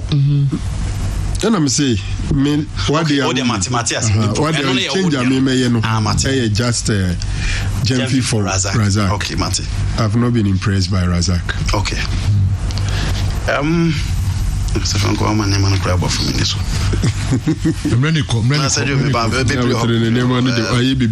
No, but I'm ready to continue. Okay, so Obi besides Edson Cavani goal, no, could it stand for goal of the season? Of course, I think that go against Fulham. Obi Tima considered for goal of the season. I know Obi besides I didn't think a referee Daniel Lai on Timini your big games no Kotoko against us specifically. I'm saying I know referee Kalachi more say because of baby Obi siniti on Timini game no. And Obi besides say the best referee obviously you know but no crew money sempeni for born ho ban to mum fact of game man no so we are not going to say referee. Oh no. Yeah, me pacho Andy so ka so abo below belt so born ho ban didn't dey born ho ban didn't you born ho ban say referee say o wi ase omo ya ade no be bia krom ho big games omo na edi but here had o ya ade no only big games dey be na dey ah na Adriana as good a big game. Mediama as good a big game. Mediama Kotoko a big game. Makam Yansa. Bajo, the Mimati for 10 is a one. Kara wait mama a big game I didn't this season. Me bacho team. Nobody is simple. Me bacho so team ya. As I say, team who say one. Refereeing in Ghana no, it is not a profession. Any panajuma or no, it missing the crown on bebrebe ho. And it's a beer referees committee or munim dem say Kotoko as go now kaya no. Referee Daniel Lai. At that time, and as I'm talking to you now, CAF etuane kabosome. Ebia no CAF assignment, but the yan say and central for no. Yem fishes anyoma na count out. It when Daniel Lai is going out there, obi nte. Cause Daniel Lai met me academy says we both say and take Daniel Lai is 3 weeks or to Groma. And take the 3 weeks or to Ghana. And to one said that time now we expect to say Kotokone as go to Bono. I we expect to say Daniel Lai no. Now only Ghana. It for that one day, met me a can and the say Daniel now open challenges. For Daniel open challenges. Obeka say recently, you know, Obesenko call Mazna match US or player. Fine, that time no, Odim the schedule in Accra. God Yama matcha, Yama matcha, my excuses baby. It's Odim the schedules. It's a baby, Nasa Kobasa. Let us find out from referees committee, referees managers. Said Dana ACNTR Daniel Lai Ebia, such a tough match. I expect to say, Ebi or no more sanity may prevail, or no yano never fire go to Benza. These are the things I say. There be a tough game, Biano, then available. Yes, or not available, but nobody knows his schedules because it's a schedules. May say your weekend awarding matches are bigger games because okay, Sunday, Adriana and Media boy, Monday, or the Dreams, a match. Dreams dwarfs. Keep At that time, at that time now, Kazasa. Mentally, Kasa, Bebe, hold brief for the referees committee and Daniel Lai. But defense.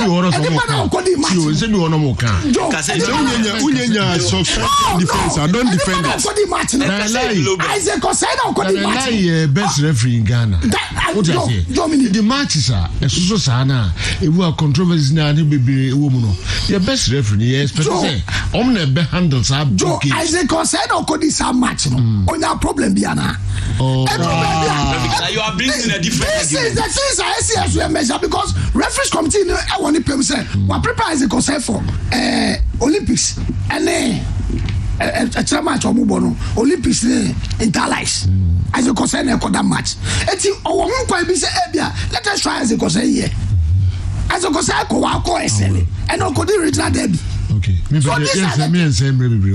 Then one is Yema other referees a chance not to handle big games. That is. Yes, tell me the questions about me. Say better be back home. No, baby, can be far. Yeah. I'm sure we can answer below belt. Below belt. Who are being on such an agreement? The banner sent me by the referee. Let us clear it here. Yes. Referee, na me no kure me di match as a banner. I was dancing ma and am case. And the referee case. Referee there so no well no. Now cry na go to any ago. Match na wo di na gasa wo split second be so take decision. So the enti and there's all go banner say obi de Franco Naro banner abo. Wo di any say obi na Jesse, opedale Jesse. Na say bibi or score goal and also celebrate bibi na say Jesse no. And no man FIFA frown on it. So how dia obi anim say there na celebration of goals, all these things wo dia when you call. But for stance there, so a referee na say what time control say there na. Say ground why you juma baby which are emboa so a basa referee there and was stance more and your business. Okay, but you want to stance no same fans will be was stance now you racial abuse towards a player and as towards anybody referee interested or not referee interest this will be a prompt no so in this case you encounter it is a prompt and also you are still not you still not be interested. You can never go there. We haven't said go there. Say the question is is it possible say bibi course was stand a banner be was stands in him now referee the game now who are obetima stop game na that was the question and who me bacho e ko ade be hu ni so obetima prompt said this thing is there obi prompt abed now who say obi prompt and the only thing abed you go report the matter to the match commissioner they take it out and then they know so how different is it from what I said and also throw it is a payment, yeah. Please tell Sergio that the FA has paid us from week 1 to 12 and not 18, as the FA president's message said. Referee been a day, Abraham Mississippi, he said, and then that say a tier referee sneaker from week 1 to 18, and 12. Didn't add that. Scan or pipeline. Scan or pipeline. Between the FA is being paid. Is mobile money accounts. They go 2 months. Yeah. I can't hold before. Maybe I will now source free. Yeah. Yeah. The referees are in time. Yeah. They said there's a Franco can. Yeah. And they now kind now. Maybe and then I was said there. But as I'm talking to you now. To the best of me there, 12 weeks. They be an idea. Be up to the end, close of the day. No, they be a baby Saba. It's now. If I can, I can say the kind and correct. Okay. That is because Katokeku is sister with tier 1 to 18. As I'm talking to you now. All right. Now. My source tells me say, reflect you will be accounting. Okay. Only Akasa is here and reflect you will be accounting. All right. Into your twasso. Oh, so 11-19. Kalawo question back. Sir, Obiabo shot a deflected referee, and I said deflect another player na koto net. Go no, Edbema Hine. Goal and the FIFA on Nyansa Muno at the Abase, the ball referee. That's an immediate player never corner on. I'll be advancing now. Referee will stop the game. A drop ball. Immediate ever ball now. And so was a drop ball. That's all. It's all about PP. No drop ball. No say the bear. Enco file. So be sure. First in the non-Ghanaian referees. Now you trainee say penalty area crano. My M2 me come kujina obi. If they entier say oh football not anything. That time no. If it's a ball. They say go. Then time no. All the victory and then no FIFA the nyansa emu di ambassador bi say ball referee e ba go go ama e bia na ball no kranka e ko the baby there say ball referee immediately na wo referee no men we sit tight e man nko fa say bia bro p no abobo oba be then you drop the ball. That is all. Okay. Kala educate you. Your instances are ball no ball referee. Na kwa do wa onipa ho. He be on stop a game. That is an this is an immediate deflection. Say ko wow player. So in this case, it deflects referee and deflects you one cast player. Ko deflects so a deflects is our player now. E go at the man player now o say go. E go. Yeah, because immediate be a direct shot. Direct shot to go. Now a ball referee. A ball referee no. And come baby as a wow player. The panel ball shot. Ball shot. One can the player. Pina kose. Go. Esa ujigo mano. Esa ujigo mano. Wow. Because ball and ball referee now. Okay. The aim in this okwa kose go. So deny this hour. Referee Eric Osu Mensa. Andy, where we may call so and I will be also. One answer quick. Okay, fast. Obi say Emmanuel Jemfi or available for game Beba Swana. Listen by anything home. No chess. Okay. And then Obi say Wakim Lu Echo Euro say by no Bob Kemek and then Leon Goreska, Tony Cruz and Ike Gondogan. Why ne OGD so Bebona account in tournament. You need experience. So check German format for the boy from 2010 at the BBC now. Kadira anyhow, Schweinsteiger anyhow, Ozil anyhow. The only person that was survival in this particular time is Tony Cruz.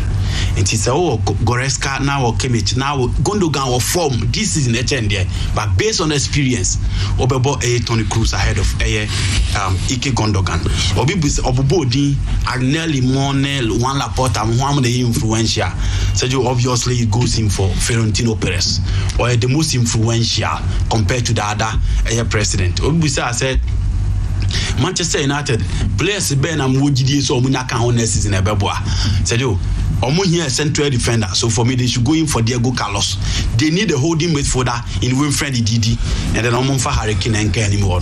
For me that is the three players Omo here come team Omunya come team ebeboa. Okay. Guess what? Penny Baku monitor program no one cry. Coffee Menu Blue Boy. Good morning you.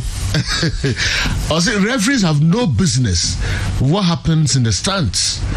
That is the responsibility of the match commissioner or the general coordinator. Good morning from Kofi Manu Blue Boy. Blue Boy, good morning. It was only more fight with me. Marijata General say Boko General yes they are so to from power and so some for results my beba okay they are so to from power examiners no markers no one no yeah sure mo yeah bomb dey answer ache General yeah people say as a criteria for EPL Hall of Fame first one and it's a SSL retire as at last year and our last is in 2020 August and your first one as well make it 200 or more appearances for a single club within the EPL and as I select within the team of the decade and I say the 20-year anniversary on Bedino January I select Mubako so I win golden boot or keep clean sheets of over 100 as well we need the golden glove for the goalkeepers and also so Ayabako as well we need EPL titles 3 and also see another criteria and as so 100 goals or more as I share these criteria so far 4 different nationalities and England and 4 France and 2 Cantona and Thierry Henry Ireland and Kane and then Netherlands and Dennis Beckham most influential president general Andy Ama the verdict but I feel say Laporta, Perez, Abramovich, Claffey and then Agnelli. I'll go for Abramovich over Perez. All right. Yani Keto Kriku na program you. Yes. FA president. Was signed the baby. Keto Kriku si enkanchi obia. Say referees no. What year up to 18th now catch the 18th week. 18th week. What year? Na ebia omo referees ya aware. I'm saying omo catch on platform no so. I be reflecting am when ne anasechira.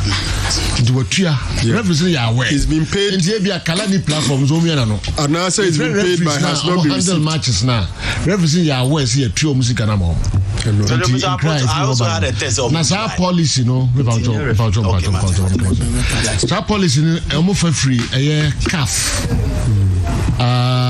yepa Musa Danielai say nyesa okoya na osika na etuama ka boso be enum asa na CAF apa be test kan e de aman referees no hodo mu first e free enti say so no 5 that sponsors na emba e be brain no enu ntina e affect his payment na wotua up to week 18 I be reflecting anything yai one na kasa General. Yeah. And he came.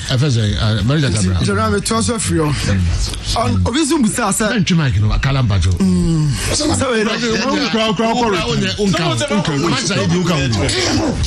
Joe. Also what ya? Asema on kasa of criteria na bi na be do ba bia.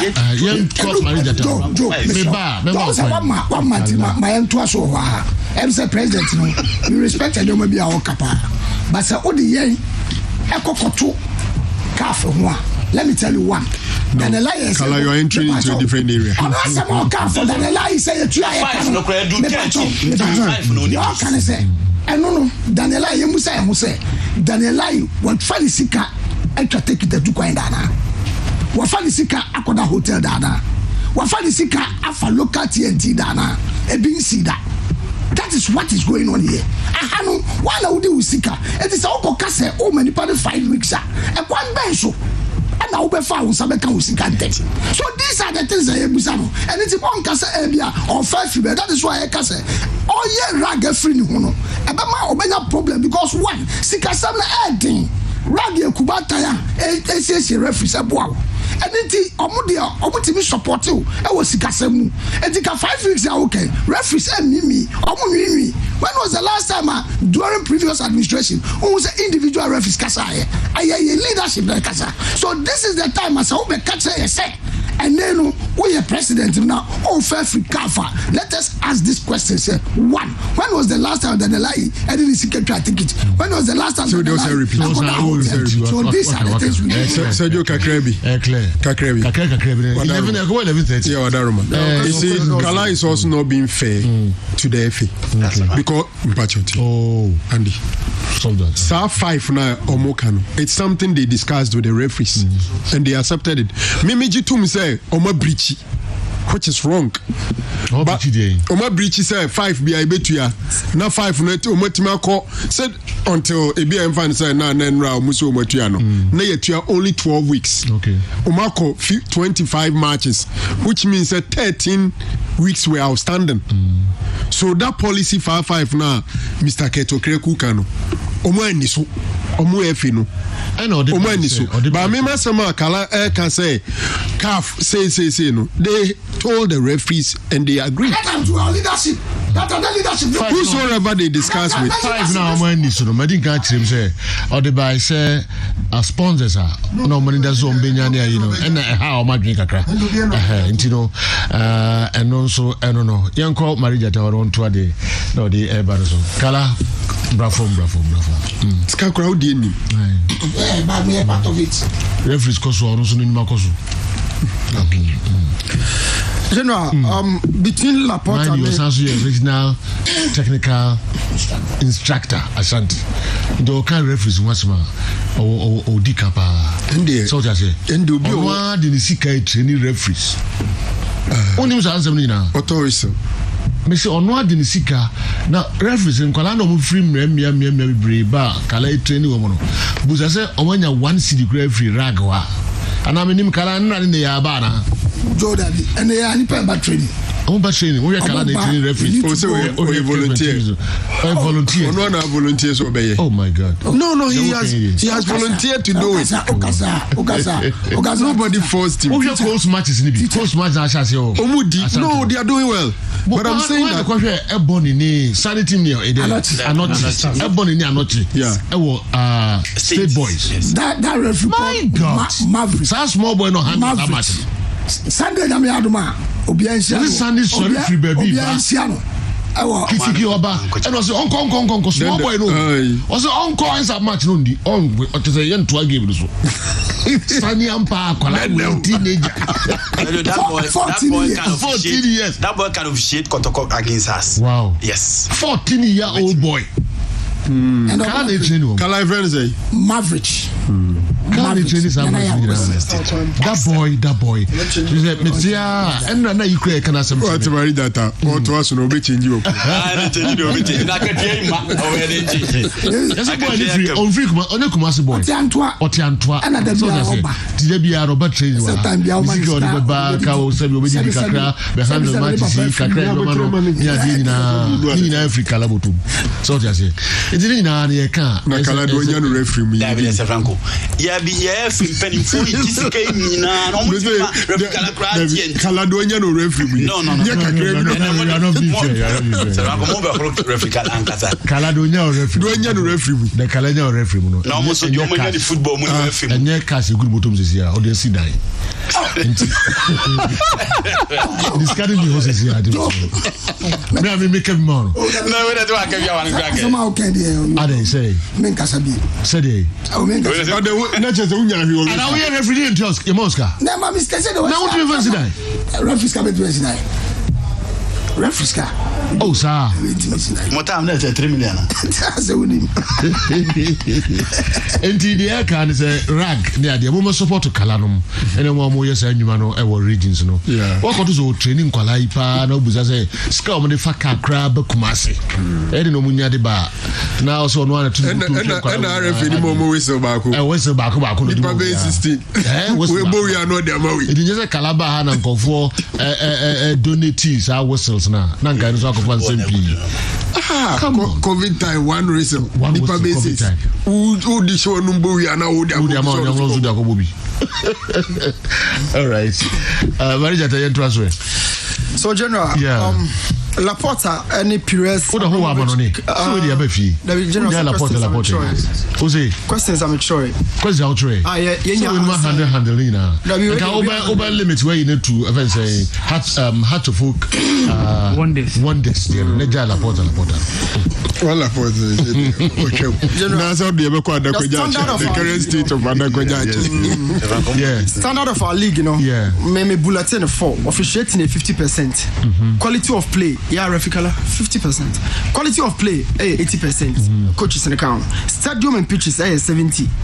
Fans and security, 65. Overall, 65%. Standard of our league. Okay. Na kala referee that 50 how can talk form. Despite that's a was wrong. Say a quiet new party kasa. Yes, referees are obey matches. Now how come marking referees? Wow, you referee now come mark. Outside the SM mark. Yeah, but I'm steady matches over here.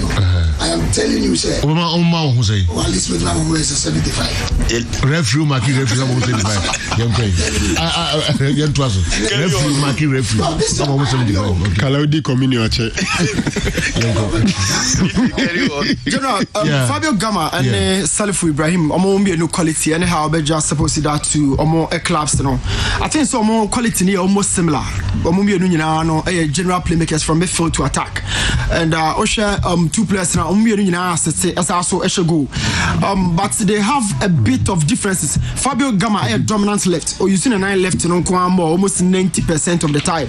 But Salifu using a 9 both feet, and Osha more almost have the same weaknesses. Among Costro head the ball, very dominant in the air. So I mean good headers of the ball, and Meko won the Sunday House folk game. No, so I'll be that question. No, and Medical can this season in general has started a game, and I said this season most of the time not partnerships. No, waiting at Kafatao and then Razak, or Vuka and then Razak from the left wing, and then from midfield to attack now because it's Semanafa or joining the attackers. But under some do anyhow consistently, monitor Yamano a change kakra. Hasvok is building a very formidable partnership between Salifu and Yafutu. And Mepes Tony Mumba Boy was screen. So how are 2 players in normal combination and you certain results. The changes in compatibility within the Hasvok squad now, especially on the pitch, switching between the 4-4-2 and the 4-3-3. And that's the whole screen. So anytime Biano Hasvok a defender previously before some Bodu, and then now when it's 2 fullbacks and back come now big spaces behind their team. But and then they're still very compact. Now I try say Transity into the final through Razak. I don't know the best so who the white Sawana Patrick Razak. So even the Sharks are a bit of space just behind the Hasvok midfield line. But before share the air cost, they had about 5 players general making the recovery in their momo. And this is where some of the players beat to say Salifu ne Boa Onya Bona and General Mami and Adiwe say a ball movement the movement of the opposition, the movement of a teammate, and the movement of the ball. So Salifu always be or calculating on movements, not calculating the playmates in our pitch. Now I measure the distance ball within Hasvok team and under some Bodu, the element of pressing and this is how this goal came about against Sharks. 2 players press it became 2v1 against the goalkeeper and Omunya go no. And another thing I know is also share the position of Salifu always or try to be connected to the second balls around the Hasvok head. Now on your ball no as a pass and and I spoke of Afutu in a drop it back actually kind of 2 centre backs and no pushing full backs and accommodate.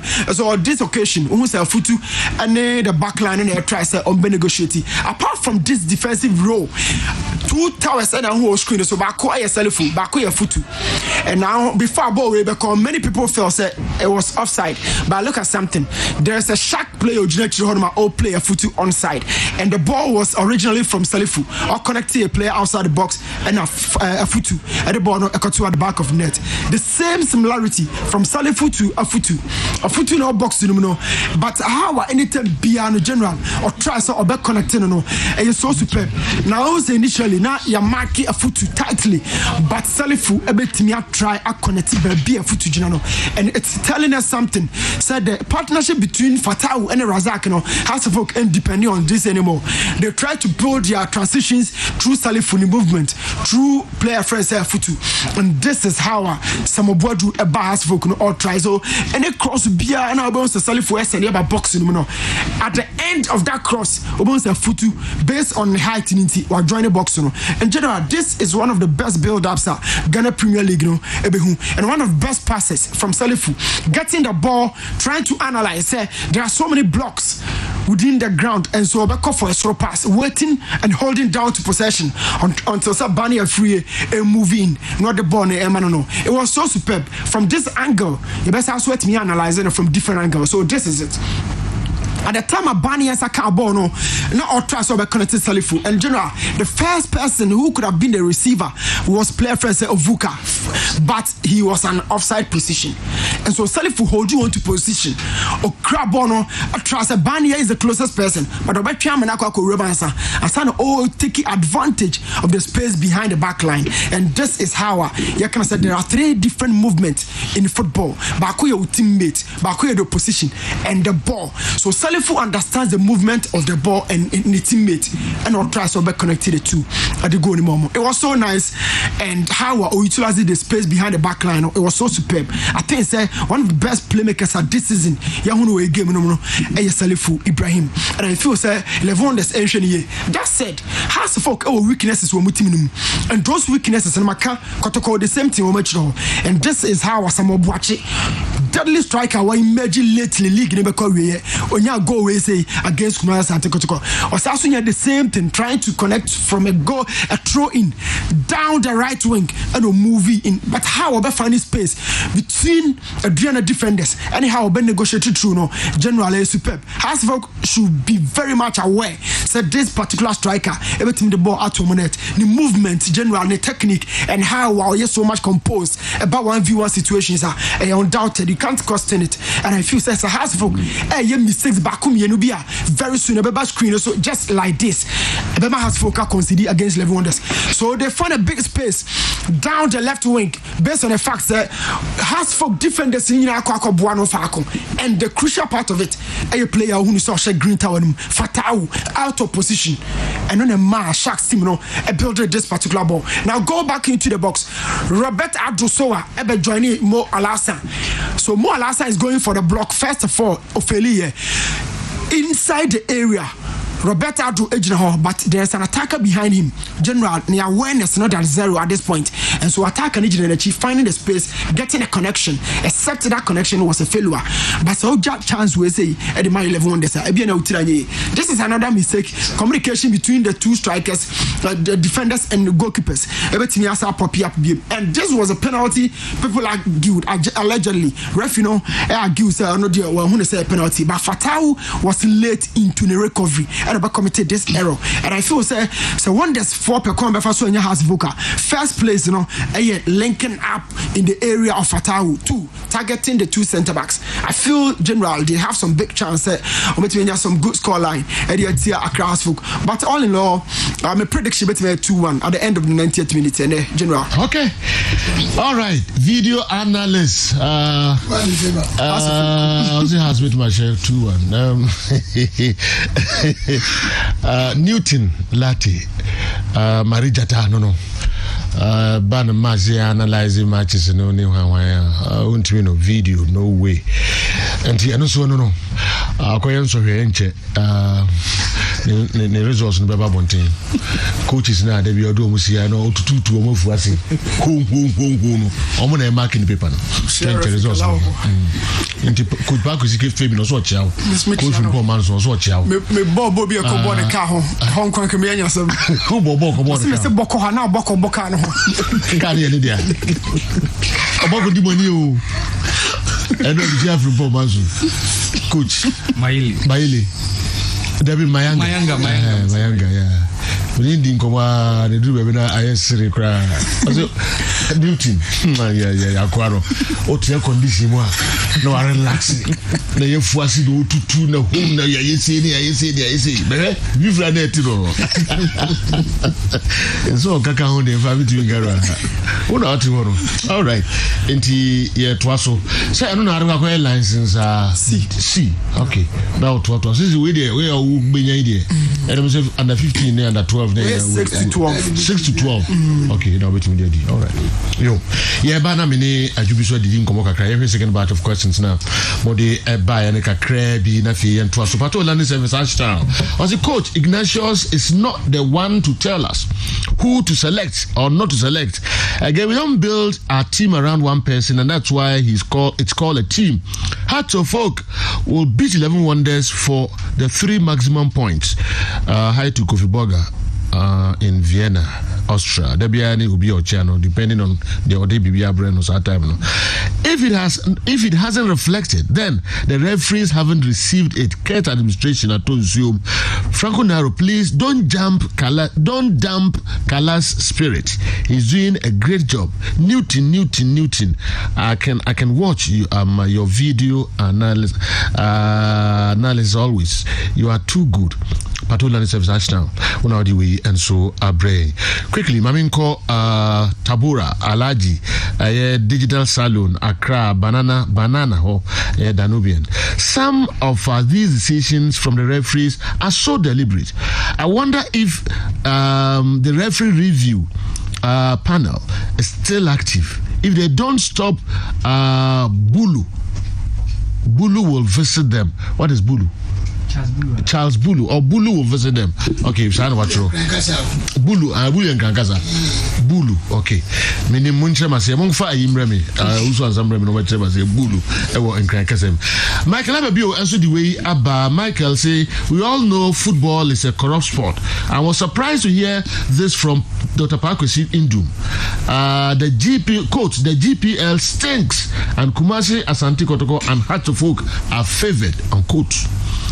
Please, is it really true? Lastly, are club officials allowed to reward best referees a car at the end of the season?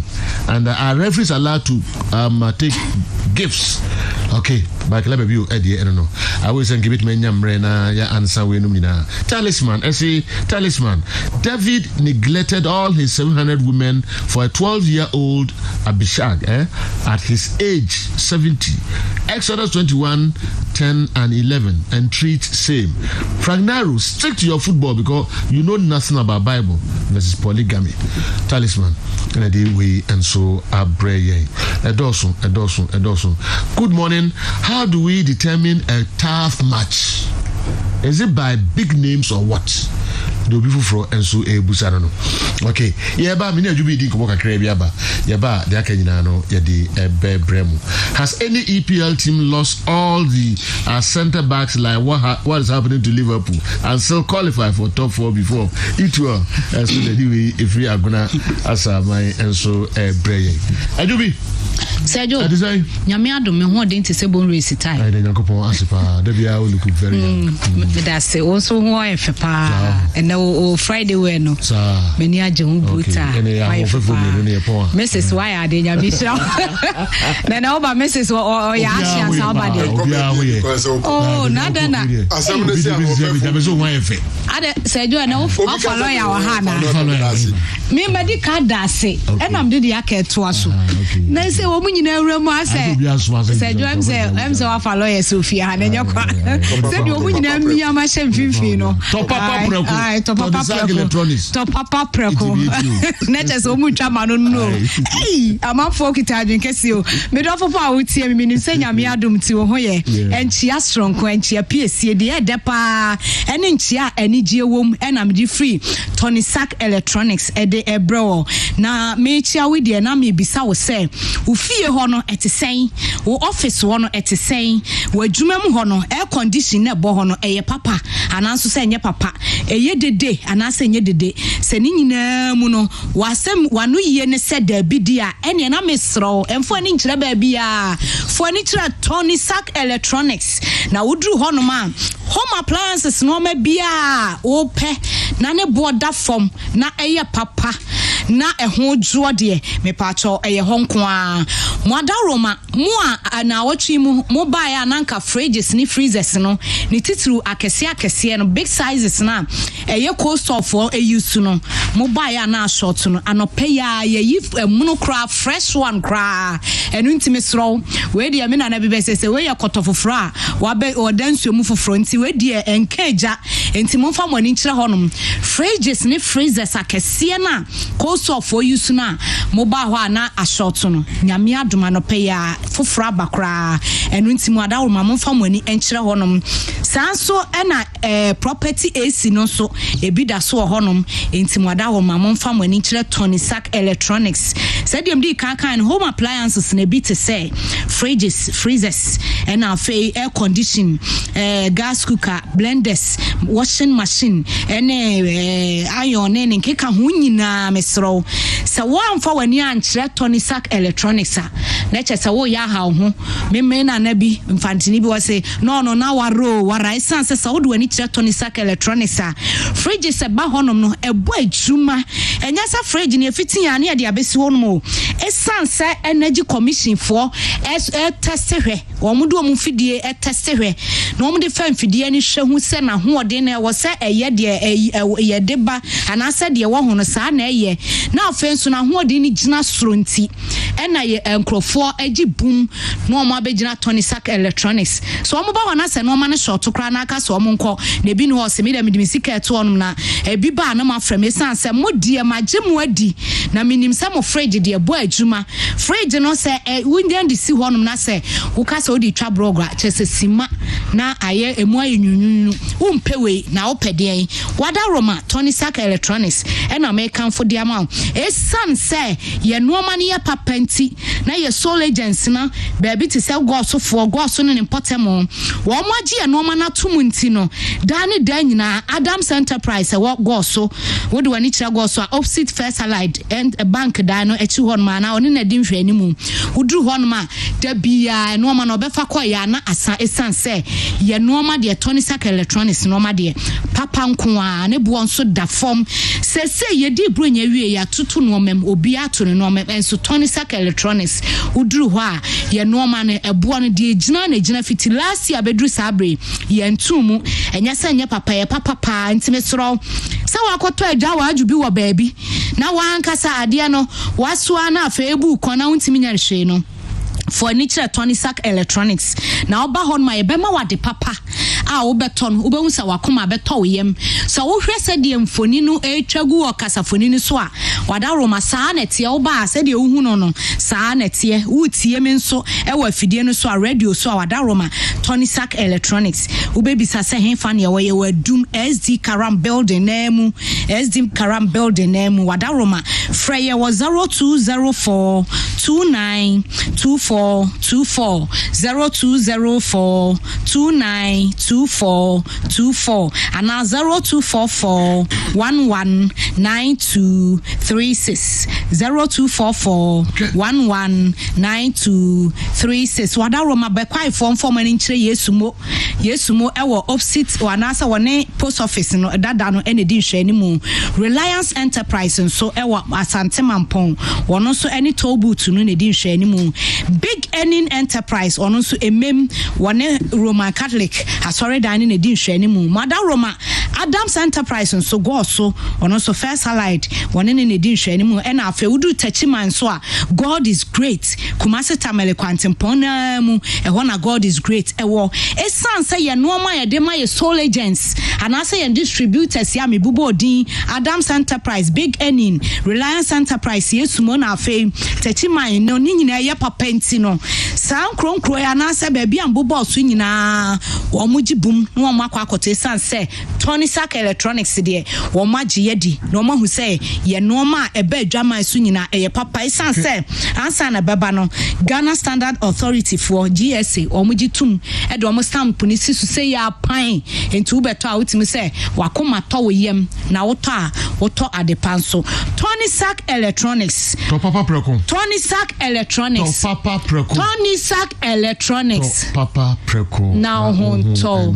Sejo ene me ba me piesie Prosper Aqua. Ene nyame de afia kanin fie ho yeta friend akwasi nti ba bi o bia nyame enka no no ma ne nkwatentia apomudi ewom enti me so na say ye tiefo ne ye customers ni nyina so me sanso achem bienu maka achem se nyame hira wo mo adwubi da se anopai nyame boa fiada ye besan ne wo ahia biom obapa adwubi enso eno no all right nyambo achina enso ena achiase hima nana achiase hima ne maame obapa ni abnajiwa ne tafe na ntiwo na yene ne bibia ebeba so ewo antoa chiase nyambo achina ene ne kwasiada enti umu nyina yenko na yenko bo titru nana Johnny nzo na ye duana hene ewo eye achiase. Okay, ya dibesia na yakofa commercial tosu mienu sejo we dey nyambo akwati se ba second batch no yemfanto na ni nyina no ye nyambo achina ebisia na nyina aba yesremo amra makwan sejo wadaruma o mention dey o na Johnny o mention dey Kwame Aboaje Mensa chief of staff na special assistant and na ye ne maame owo no awoda na maame no Kwame se cheze reissue your venue nti eye nana akusua sa srebo Central Market no wo nti nana akusua sa srebo na sa anopei jama trim kwapa Kwame Aboaje say ye nyina na name ne nka very special happy birthday to maame we show happy birthday Obudo so be big radio from London Obudo nice one on can who no report no area na Dr. Banso Enra na mengola no mo battery na mengola no mo battery na mo didi pa wa ene kanje mo training e wa Heroes Park na so me am assurance Sunday be Mavericks Asim Park be so do cameras Sunday na mbo Sunday nyambo me ba FIFA for bi beba program wa Asante be se be 14-year-old referee ti beba be Mavericks ene nkola na o ba be to no aya boys no ene o mom ko he matches ni na nso omunya botre ma referees that's it you ye train wo ye develop wo ndi ehunu ne ho aya munya isa ne ma club officials no especially o mom ko bet no yes o ko bet o che no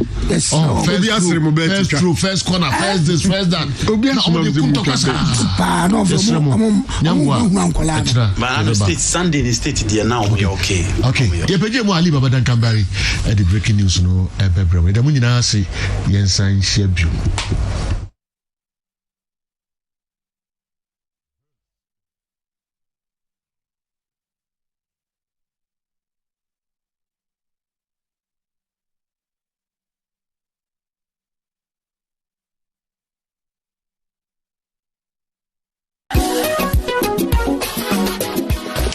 If I shop, I'm sure you're bag. Brother, and not to be.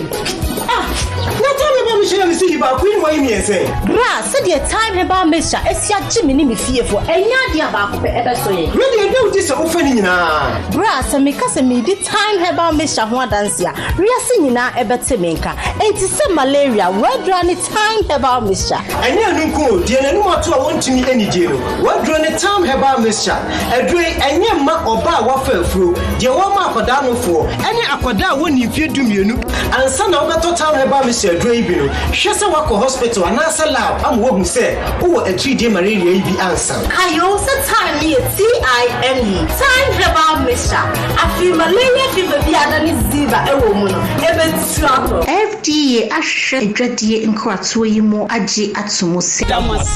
FDA ashe saa edwadie nkratoyi mu age atomo se eye. So what about what your papa be na si mu you want to say brema we. This is my secret. Give us P capsules. Emma wa won din confirm na want to me to my din won pem. Give us P capsules. Obedu ase mama. Ono eneme lawyer. Anti lawyer no na she obotom.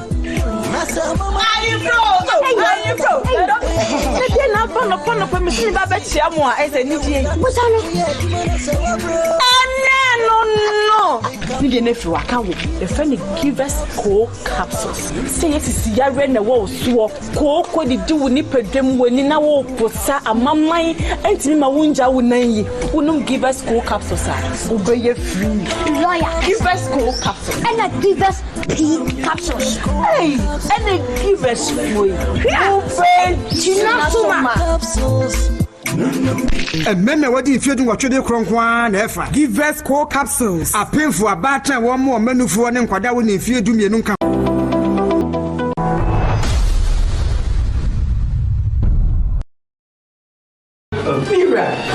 What did you dear? Merry CB Men's capsules. And you may use Badarma, Bohobio, CB Men's capsules by dear. What 2 points? I don't know. You're very good. Say I'm a dan, I'm a son, and to intend to use it. He said, we need you so we are Arabia house to be credible. Said to say, my yes, here, dear CB Women's capsules. A year if it's a woman in home fee and so. Hey! CB Women's capsules with the Ajo. Also, CB Men's capsules, Ajo. Susiana. Ghana man, Merman Damase. Our pharmacy, chemical, ni herbal shops ni name. Et to phone fresh Susie Herbal Center 0247 111671 and 0246 578750. CB Men and Women capsules. What about Joseph?